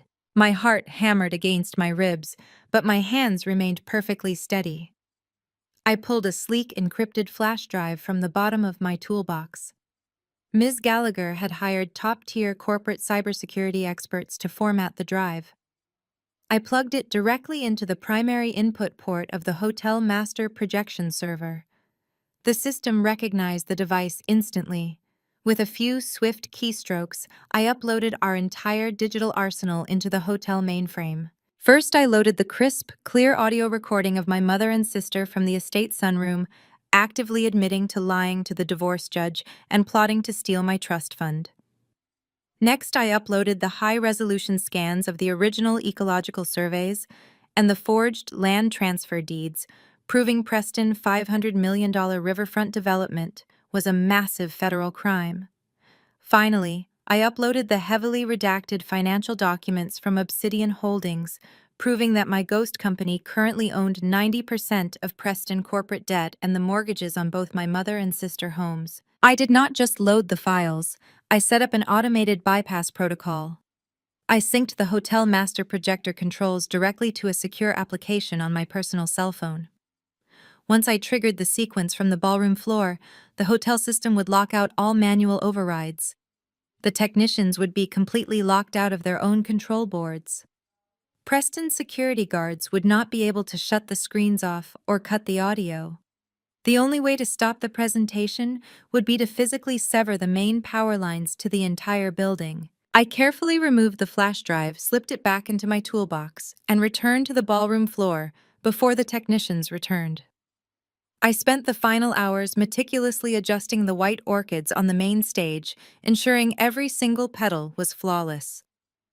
The trap was now fully armed and completely invisible, disguised beneath tens of thousands of dollars worth of rare, breathtaking flowers. As the sun began to set over the Chicago skyline, casting long golden shadows across the glittering ballroom, the venue manager approached me. He wrinkled his nose at my dirt-stained overalls.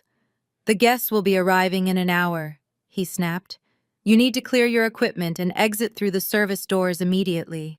Mr. Caldwell does not want vendors loitering in the hallways." I bowed my head respectfully, wiping a smudge of dirt from my cheek. "Of course, sir," I said, my voice meek and compliant. "I am leaving right now." I pushed my empty metal utility cart toward the service elevators, leaving the pristine ballroom behind. I took the elevator down to the subterranean parking garage, loaded my cart into the back of the rented box truck, and locked the doors. But I did not drive away. Instead, I walked to the private executive locker rooms I had located on the ground floor. I stripped off the dirty denim overalls, the canvas gloves, and the baseball cap, tossing them into the trash can. I washed my face and changed my old dirty clothes. The emerald silk of my custom-tailored gown slipped over my skin, banishing the filthy, oversized janitorial uniform to the trash can forever. I stepped out of the private executive locker room and left the ghost of the broken ex-wife behind. I paired the designer gown flown in directly from Milan and purchased discreetly through Obsidian Holdings with vintage diamond drop earrings and a matching emerald necklace from Silas's personal vault. My hair was swept up into a flawless, elegant style, and my makeup was sharp, pristine, and completely unapologetic. I looked like a woman who owned the world, because tonight I absolutely did. I walked down the marble hallway toward the grand ballroom, my heels clicking with lethal precision. The heavy oak doors were propped open, allowing the sounds of a live jazz quartet and the clinking of expensive crystal to drift into the corridor. I slipped silently into the back of the room, blending into the shadows of the mezzanine to observe the final moments of their delusional paradise. The ballroom was a spectacular display of unbridled extravagance. 500 of Chicago's most elite socialites, politicians, and corporate titans filled the space. They mingled beneath the towering floral arrangements I had built with my own hands. At the absolute center of the room, commanding the largest table, sat my mother, Beatrice, and my sister, Diana. They were holding court surrounded by wealthy wives and curious investors. I moved closer, staying just out of their direct line of sight, allowing their haughty voices to reach me over the music. Diana was waving her massive engagement ring in the air, basking in the attention. "The floral archway is simply stunning," one of the senator's wives gushed, touching a cascading white orchid. "Who is your designer, Diana?" Diana let out a sharp, musical laugh that grated against my nerves. "Oh, we did not hire a professional designer," she boasted, her voice deliberately loud enough for the neighboring tables to hear. "My older sister, Fiona, actually put this all together. You know, she had a terrible mental breakdown recently and lost everything in her divorce. She is completely destitute now, living in some awful slum. Mom and I took pity on her and gave her this little charity project to keep her off the streets." Beatrice nodded, sipping her vintage champagne with an expression of profound martyrdom. "It has been incredibly taxing on the family," she sighed, placing a manicured hand over her heart. "But we believe in giving second chances to those less fortunate. We had to force Preston to let her use the service entrance, of course. We could not risk her having one of her little episodes in front of polite society, but she did an adequate job with the flowers considering her fragile condition." The women at the table murmured in sympathetic awe, praising my mother and sister for their outstanding generosity. I stood in the shadows, a cold, lethal smile spreading across my lips. They were gorging themselves on a narrative of their own supreme benevolence, completely blind to the guillotine hanging directly over their heads. The jazz quartet suddenly stopped playing. A sharp tapping of a silver spoon against a crystal glass echoed through the massive ballroom. Every eye turned toward the front of the room. Preston Caldwell stepped up onto the main stage, standing directly beneath the breathtaking floral archway I had engineered. He wore a bespoke tuxedo and the arrogant, satisfied grin of a man who believed he was utterly invincible. He adjusted the microphone and looked out over the sea of wealthy investors. "Thank you all for joining us on this magnificent evening," Preston began, his voice booming through the state-of-the-art sound system. "Tonight, we are not just celebrating the engagement of my brilliant brother Carter to the stunning Diana Whitmore. We are celebrating the absolute triumph of Caldwell Enterprises." The crowd erupted into polite applause. Preston held up a hand, soaking in their adoration before continuing. "Today, our board of directors officially named me the new Chief Executive Officer of Caldwell Enterprises. But that is just the beginning. I am thrilled to announce that the City Zoning Commission has fully approved our monumental riverfront project. Tomorrow morning, we break ground on a $500 million luxury development. It is a project built on solid bedrock and a foundation of unwavering family legacy. We are transforming the Chicago skyline forever." The ballroom exploded into thunderous applause and cheers. Beatrice and Diana stood up from their table, clapping enthusiastically and beaming with stolen pride. Preston raised his champagne glass high, preparing to deliver his final toast. This was the moment. The trap was fully primed. I stepped out of the shadows of the mezzanine and walked directly into the blinding light of the ballroom. I did not rush. I walked with the slow, measured gait of an apex predator circling its trapped prey. The crowd at the back of the room parted automatically, instinctively reacting to the sheer authority radiating from my presence. The emerald silk of my gown caught the light from the chandeliers, shimmering brilliantly as I moved down the center aisle. Whispers began to ripple through the crowd like a rising tide. People nudged each other, turning their heads to stare at the stunning woman interrupting the CEO's grand speech. I kept my eyes locked dead onto Preston's face. He was mid-sentence praising his own business acumen when his gaze finally tracked the movement in the crowd.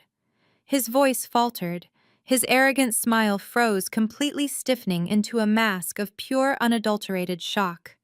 He lowered his champagne glass, his knuckles turning white as he gripped the stem. Beatrice and Diana turned to follow his stare. When my mother saw me, the crystal champagne flute slipped directly from her fingers, shattering against the marble floor. Diana gasped audibly, her hands flying up to cover her mouth. They stared at me as if a ghost had just materialized from the floorboards. They had expected a broken, dirty janitor cowering by the service elevators. Instead, they were looking at a queen. I did not stop until I reached the steps of the main stage. I walked up the stairs, my heels clicking against the polished wood, and stopped right beside Preston. The entire ballroom of 500 elite guests was now dead silent. You could hear a pin drop. I calmly reached out and took the microphone directly from Preston's paralyzed hand. He was too stunned to even resist. "Thank you, Preston, for that incredibly moving piece of absolute fiction," I said, my voice echoing crystal clear through the massive room. I turned to face the crowd, offering a bright, razor-sharp smile. "Good evening, everyone. For those of you who do not know me, my name is Fiona Whitmore. I am the woman Diana and Beatrice were just describing as their pathetic charity case. And I am the woman Preston forced into bankruptcy, claiming I was mentally unfit to run a business." The gasps from the audience were immediate and audible. Preston finally snapped out of his shock, his face flushing a deep, furious red. He stepped toward me, reaching for the microphone. "What the hell do you think you are doing?" he hissed, his voice low and vicious. "You look like you stole that dress from a client. Get off my stage right now before I have you arrested for trespassing." I took a deliberate step back, keeping the microphone safely out of his reach. "I am exactly where I belong, Preston," I replied, my voice amplified for every single investor in the room to hear. "I am just providing some much-needed transparency to your shareholders." Preston's eyes darted around the room, realizing his entire network of elite peers was watching this humiliation unfold. His ego could not handle the public challenge. He turned toward the perimeter of the ballroom and snapped his fingers violently at the head of his private security detail. "Guards!" he barked, his voice cracking with rage. "Remove this crazy woman from the premises immediately. Drag her out the back door and call the police.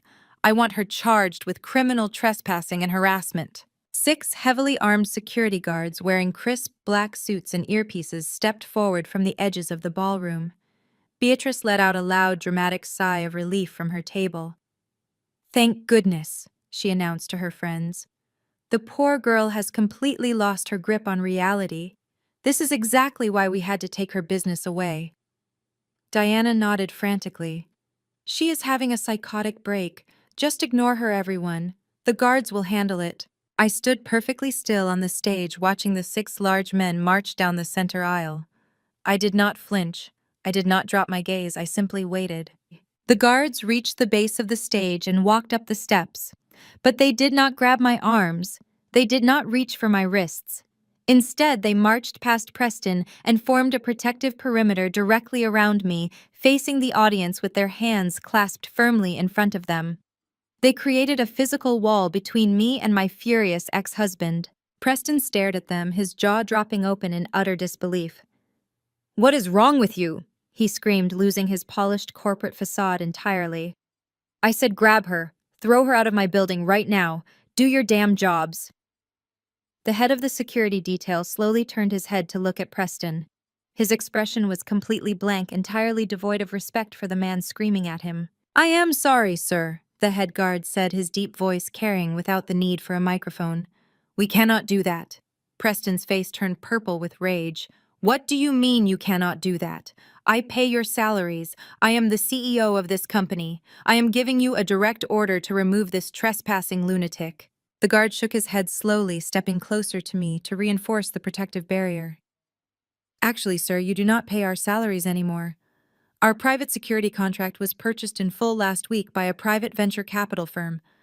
We work exclusively for Obsidian Holdings now." Preston blinked, stepping back as if he had been physically struck.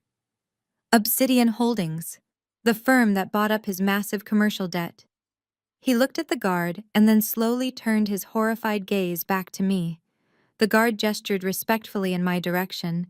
"And Ms. Whitmore is the sole proprietor of Obsidian Holdings.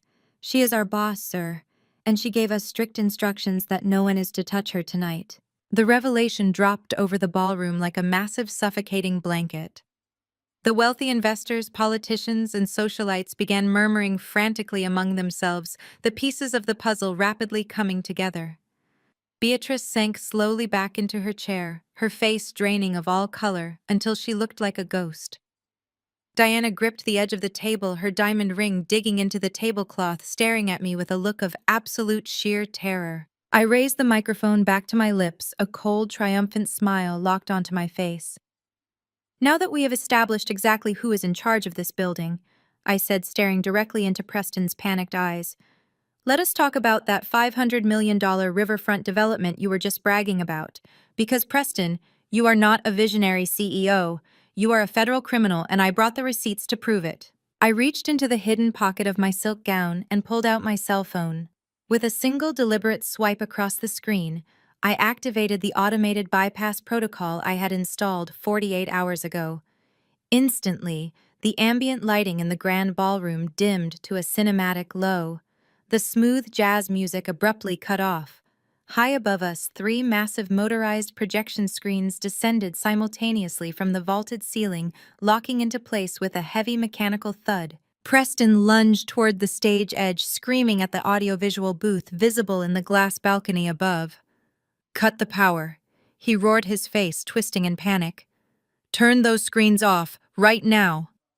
The lead technician leaned over the balcony railing, his hands raised in a gesture of absolute surrender. "I cannot do anything, Mr. Caldwell," he yelled back over the murmuring crowd. "The entire system is locked out. Someone has hijacked the mainframe." I turned back to the audience, my voice projecting with chilling clarity. "Please direct your attention to the screens, ladies and gentlemen. I promised you transparency regarding Caldwell Enterprises and the Whitmore family legacy. Let us begin with the foundation of their current wealth: the perjury committed in family court." I tapped my phone screen. The massive speakers surrounding the ballroom crackled to life. Suddenly, the haughty, unmistakable voices of my mother and sister echoed through the silent venue. It was the crystal-clear audio I had recorded while sitting on a folding chair in their catering kitchen. Diana's recorded voice dripped with malicious satisfaction. "I told you she would come crawling back for handouts, Mom. Look at her. She looks like she just crawled out of a dumpster." Then Beatrice's voice filled the room, slurred slightly by vintage wine, but laced with pure venom. "You are a massive disappointment, Fiona. You lack vision. You lack drive. Do you have any idea how embarrassing it is for me to answer questions about you at the country club?" The guests in the ballroom shifted uncomfortably, but the real shock was yet to come. I triggered the next audio file, the conversation I had captured outside the sunroom just weeks ago. Diana's voice echoed again, sharp and calculated. "Mom, she does not know about the party. We did not invite her.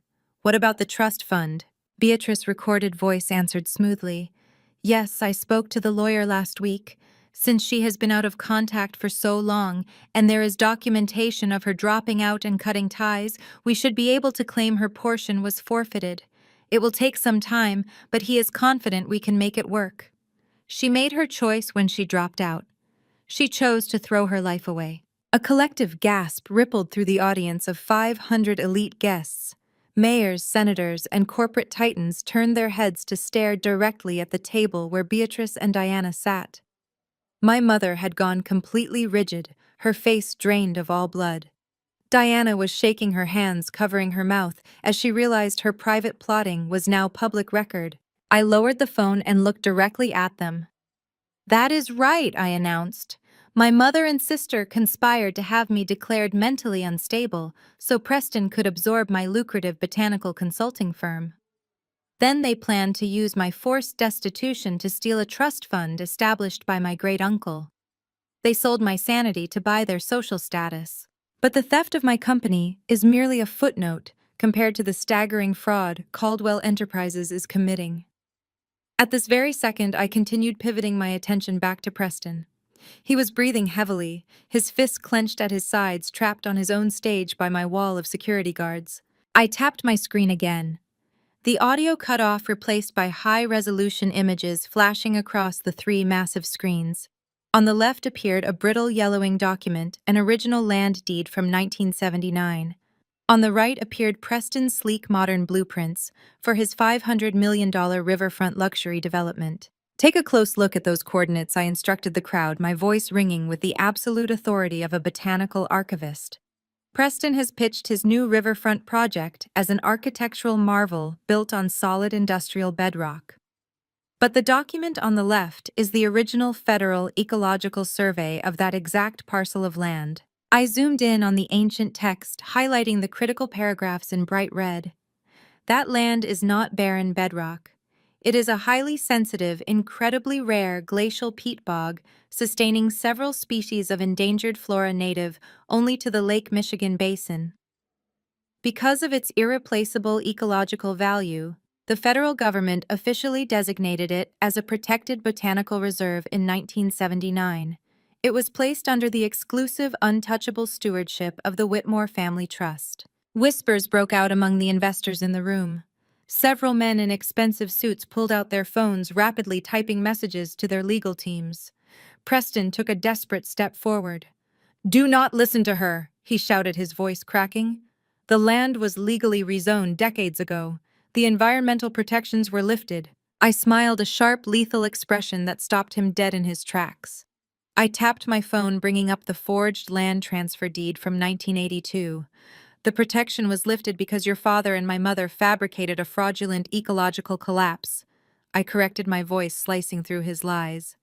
"They forged a botanical survey claiming the peat bog had dried up and the endangered plant life had died off. They lied to the federal government, stripped the land of its protected status, and stole the deed from my great-uncle Silas Whitmore. Look at the signatures at the bottom of that document." The camera zoomed in on the bottom of the screen, magnifying the bold signatures of the elder Caldwell and Beatrice Whitmore. The entire room saw the undeniable proof of their historical fraud. "There is no statute of limitations on federal environmental fraud," I declared, stepping closer to Preston so he could not escape my gaze. By breaking ground on that massive riverfront development today, Preston is not just building on stolen property. He is actively sinking millions of tons of concrete into a federally protected wetland. He is triggering a massive ongoing ecological violation. The second federal prosecutors see these documents, which my legal team has already forwarded to the Department of Justice, they will halt construction permanently. The permits are void. The project is dead. Caldwell Enterprises is committing a massive federal crime. Absolute chaos erupted in the ballroom. Two state senators sitting near the front immediately stood up and walked briskly toward the exits, eager to distance themselves from a pending federal indictment. The lead investors, who had just poured hundreds of millions of dollars into Preston, doomed project, began shouting, demanding answers. Preston looked wildly around the room, watching his empire disintegrate before his very eyes. He turned back to me, his chest heaving. "You crazy, vindictive woman," he hissed. "Even if that project fails, Caldwell Enterprises is a multi-billion-dollar firm. We will survive this. We will crush you in court for defamation." I let out a soft, genuine laugh that echoed through the microphone. "Preston, you truly have no idea how deep this grave goes, do you?" I tapped my screen for the final time. The historical deeds vanished from the massive screens, replaced by heavily redacted but undeniable financial portfolios. The heading at the top of the documents read, "Obsidian Holdings," in stark black letters. "While you were busy suing me for trying to freelance and forcing me to design your floral arrangements for free, I was busy making investments," I explained smoothly. "The acquisition of my firm barely kept you afloat. Your riverfront development drained your operational funds dry, forcing you to take out massive high-interest loans from shadow investors just to keep the lights on." Preston's eyes darted to the screens, recognizing the private financial ledgers he thought were secured in his biometric safe. "How did you get those?" He choked out, his arrogant facade completely shattered. "I am the janitor you hired to scrub your executive bathrooms, Preston," I reminded him, my voice dripping with cold satisfaction. "You gave me unsupervised access to your offices every night from midnight until 6 in the morning. And while I was emptying your trash cans, I was also photographing your private safe." I pointed to the screens where the debt transfer records were displayed. Over the past month, a private venture capital firm named Obsidian Holdings approached every single one of your shadow investors. We offered them lucrative cash buyouts on your mounting debt. They practically handed the contracts over to us. One by one, we quietly purchased every single promissory note, every line of credit, and every corporate bond tied to your name. We bought your construction loans. We bought your equipment financing. We even bought the mortgage on this very hotel we are standing inside. I paused, letting the absolute gravity of the situation settle over him. Caldwell Enterprises does not owe money to a dozen different banks anymore, Preston. You owe 90% of your colossal crushing debt exclusively to Obsidian Holdings. And as I established earlier tonight, I am the sole proprietor of Obsidian Holdings. I turned my attention to the table where Beatrice and Diana were sitting frozen in absolute terror. And it is not just Preston corporate debt I own, I continued, my voice ringing with total authority. Diana, that sprawling multi-million-dollar mansion you just bought in the North Shore. Obsidian Holdings purchased the mortgage last week. Beatrice, the original Whitmore family estate you have been living in using stolen legacy money. I own that mortgage too. I walked to the edge of the stage, looking down at my mother and sister, who were now trembling uncontrollably. You thought you could force me into indentured servitude by leveraging a frivolous lawsuit? I said, my eyes locked onto theirs. You thought you could make me beg for scraps in your kitchen while you lived like queens. But you have been spending my money living in houses funded by my wealth swiping credit cards that I legally control. Every single financial obligation you possess is tied directly to my bank accounts. You are not the elite of Chicago society. You are my debtors. The ballroom was dead silent save for the sound of Diana beginning to quietly hyperventilate. The wealthy guests who had been mocking me just 30 minutes prior now looked at me with a mixture of profound awe and absolute terror. I had not just exposed their lies, I had methodically, legally, and financially stripped them of everything they owned. I had built a cage around them using their own greed and arrogance as the bars, and now the doors were permanently locked. Preston stood on the stage, his chest heaving as he stared at the financial ledgers glowing on the massive screens above us. His arrogant mind simply refused to process the reality of his total defeat. "This is impossible," he stammered, his voice echoing weakly through the silent ballroom. "You do not have the capital to fund an entity like Obsidian Holdings. You are a broke, unemployed consultant. You have $34 in your bank account. I made sure of it. I stood in front of a judge and had your assets completely frozen. There is absolutely no way you could afford to buy out my shadow investors, let alone acquire the mounting debt of my entire corporate portfolio. This is a bluff. It has to be a bluff." He pointed a trembling finger at the projection screens, desperately trying to convince the silent, staring crowd that I was orchestrating an elaborate hoax. I took a slow, deliberate step toward him, closing the distance until we were standing mere inches apart. "You only froze the accounts you knew about Preston," I replied, my voice projecting with lethal calm through the microphone. "You and my mother thought you erased Silas Whitmore from history when you stole his protected land. But Silas spent the last 40 years building a global commodities empire in the shadows entirely out of your sight. He passed away the exact same week you threw me out into the freezing rain and seized my botanical firm. And he left his entire estate, $99 million in unrestricted liquid assets, exclusively to me." A collective gasp rippled through the audience of 500 elite guests. The staggering number hung in the air, thick and suffocating. Preston's face drained of all remaining color. The realization hit him like a physical blow to the stomach. I was not just a disgruntled ex-wife seeking petty revenge. I was a billionaire sole heir armed with a fortune massive enough to swallow his entire company whole without making a single dent in my ledger. With that kind of capital, buying your debt was remarkably easy. I continued, turning gracefully to face the wealthy investors and board members seated at the VIP tables near the front of the stage. But I did not stop at simply buying your debt. I wanted absolute control of the board. I tapped my phone screen one final time. The projection shifted seamlessly, displaying a legally binding, fully executed corporate acquisition charter. Over the past 48 hours, while you were busy trying to force me to arrange your floral centerpieces for free, Ms. Gallagher and her legal team approached your board of directors. We presented them with the forged ecological deeds.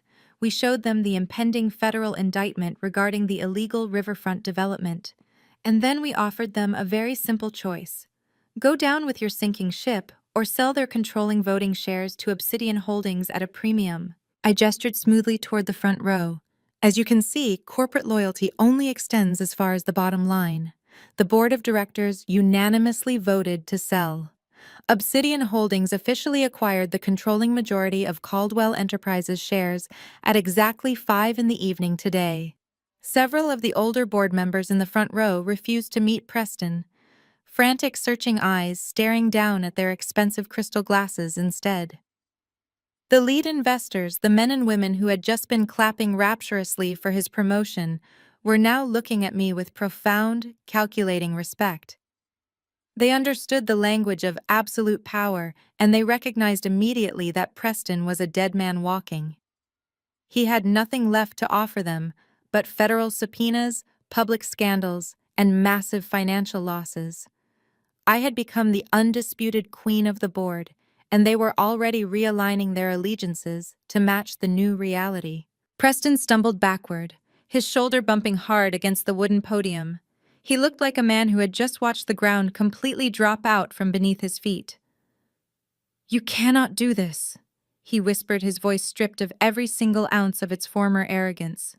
"I built this company from the ground up. I am the chief executive officer." I stepped right up to the podium, leaning into the microphone so my final words would echo forever through the history of Chicago high society. "You built a fragile house of cards on stolen dirt," I corrected him, my voice slicing through the silent ballroom like a freshly sharpened blade. "You are not a CEO, Preston. As the majority shareholder of Caldwell Enterprises, I have the unilateral legal authority to restructure the executive board at my discretion, and my very first official act is addressing the staggering fraudulent mismanagement of this firm." I locked my eyes directly onto his, holding his terrified, panicked gaze. "Preston Caldwell, you are publicly and permanently fired. Pack your things and get out of my building." He opened his mouth to argue, to scream, to mount any kind of defense, but absolutely no words came out. He was completely, utterly paralyzed by the sheer totality of his public ruin. I turned away from him, addressing the silent, captivated audience one last time. Furthermore, due to the massive, insurmountable debt accumulated by the former management and the imminent federal shutdown of the riverfront project, Caldwell Enterprises is no longer a viable corporate entity. Effective immediately, I am declaring the firm bankrupt. The corporate assets will be completely liquidated to repay the outstanding creditors. And since Obsidian Holdings is now the sole creditor, I will be dismantling this entire empire piece by piece starting tonight. Every single contract, every lease, and every remaining asset will be absorbed and repurposed under my direct supervision. The Caldwell legacy ends right here in this ballroom, buried under the very debts you tried to hide. The checkmate was absolute.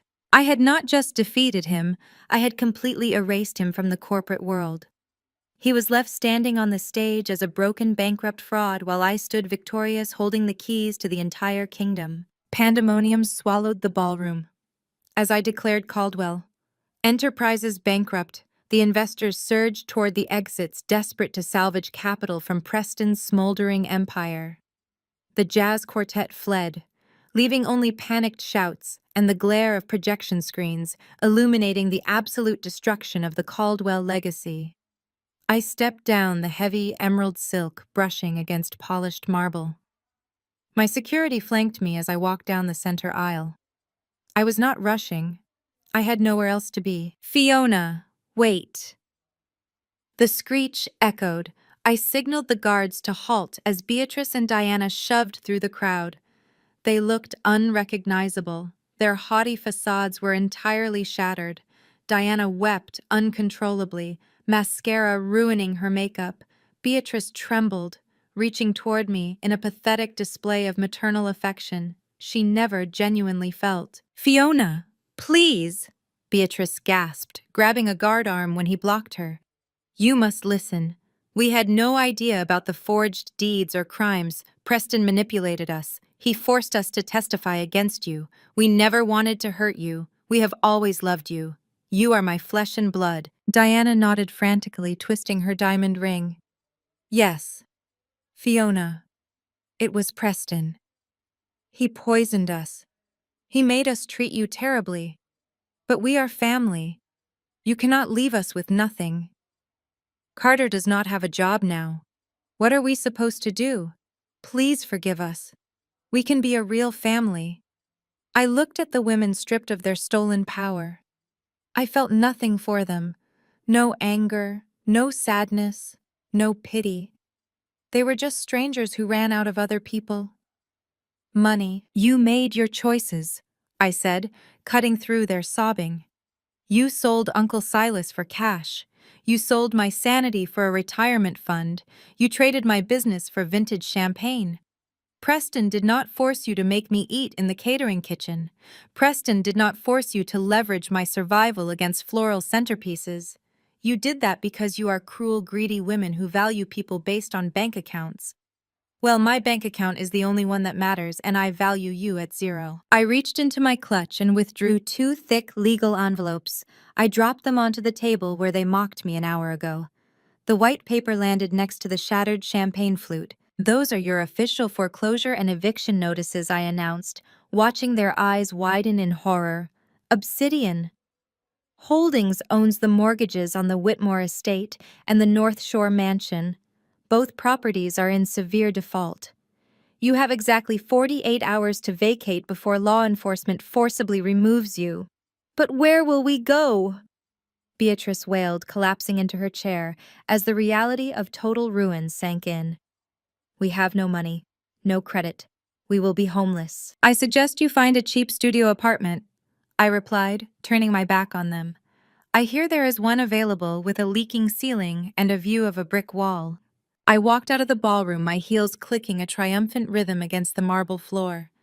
I did not look back at Preston, sobbing on the stage. I did not look back at my mother and sister, weeping over eviction notices. I walked out of the luxury hotel, stepping into the cool, crisp Chicago night air, leaving them to drown in the magnificent disaster they built for themselves. 3 months later, the dust settled over the Chicago corporate skyline. The implosion of Caldwell Enterprises remained the top story on every financial network. Federal prosecutors moved with breathtaking speed.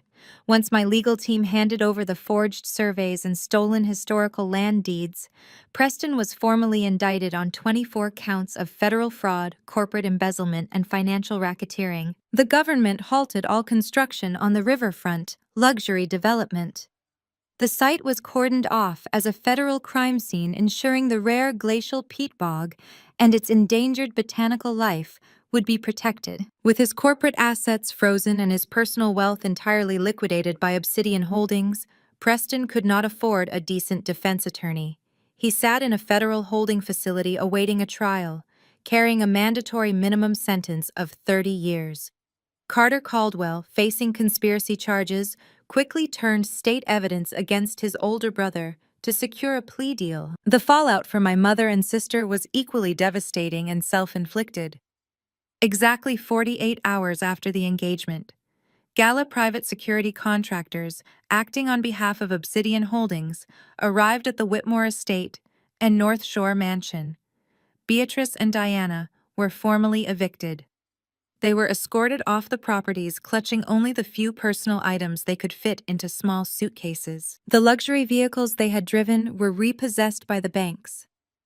The designer gowns and priceless jewelry they purchased on credit were seized to pay down insurmountable debts, stripped of their stolen wealth and exposed as frauds to the entire city. They were exiled from Chicago. High society, the country club memberships they prized above all else, were publicly revoked. Polite society dropped them with the same ruthless efficiency they had used to drop me. With no marketable skills and shattered credit scores, Beatrice and Diana were forced to rent a tiny, dilapidated 2-bedroom apartment in the worst neighborhood on the far south side of the city. Diana, Engagement to Carter dissolved the second the Caldwell money evaporated. She now worked the early morning shift at a fast food drive-through, returning home every day, smelling of cheap grease instead of expensive French perfume. Beatrice, unable to secure employment due to her age and lack of experience, spent her days sitting in their cramped living room, bitterly complaining about her lost status to a sister who despised her. They were trapped in a miserable, impoverished existence of their own making, constantly turning their venomous anger against each other. I stood on the master balcony of Great Uncle Silas' magnificent Gold Coast mansion, holding a crystal flute of vintage champagne. The bitter Chicago winter finally melted away, surrendering to the bright, vibrant warmth of early spring. I looked out over the massive estate grounds, breathing in the sweet scent of blooming flowers. I had spent the last 3 months pouring Silas' incredible resources into fully restoring the historic botanical gardens surrounding the property. The dormant ivy roared back to life, covering the limestone walls in lush emerald green. Rare orchids and exotic lilies flourished in the newly constructed climate.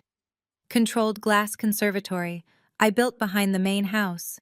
It was a thriving, beautiful sanctuary, honoring everything Silas loved and everything I dedicated my life to preserving. Fiona, the final documents are ready. I turned around smiling as Miss Gallagher stepped out onto the sunlit balcony carrying a thick leather-bound portfolio, looking sharp and formidable. Behind her stood Arthur from the Historical Registry, who I recently hired as my lead archival director, and a small group of loyal, passionate botanical consultants I recruited to help me rebuild my firm.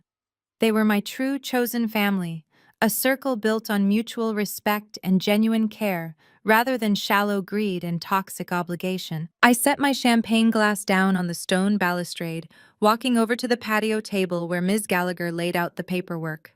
This was the final piece of Silas' grand vision and the ultimate culmination of my revenge. Using the liquidated assets from the destruction of Caldwell Enterprises and a significant portion of Silas' liquid fortune, I was officially establishing the Silas Whitmore Historic Lands Foundation.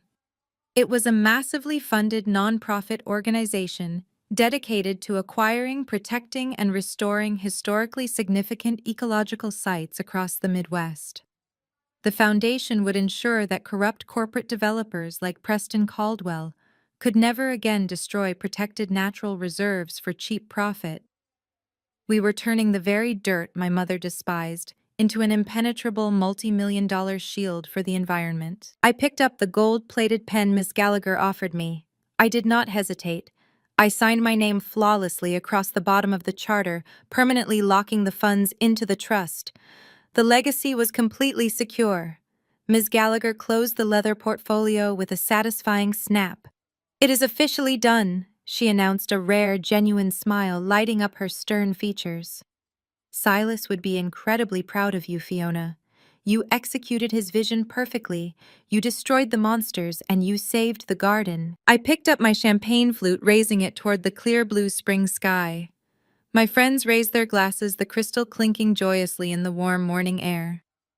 I looked out over the flourishing, vibrant botanical gardens, feeling a profound, unbreakable peace settle deeply into my soul. I was no longer the scapegoat daughter or the discarded, broken wife I was. Fiona Whitmore, the sole architect of my own extraordinary destiny. I had walked through the absolute darkest fires of familial betrayal, and I emerged completely victorious, holding the keys to a beautiful, unshakable empire.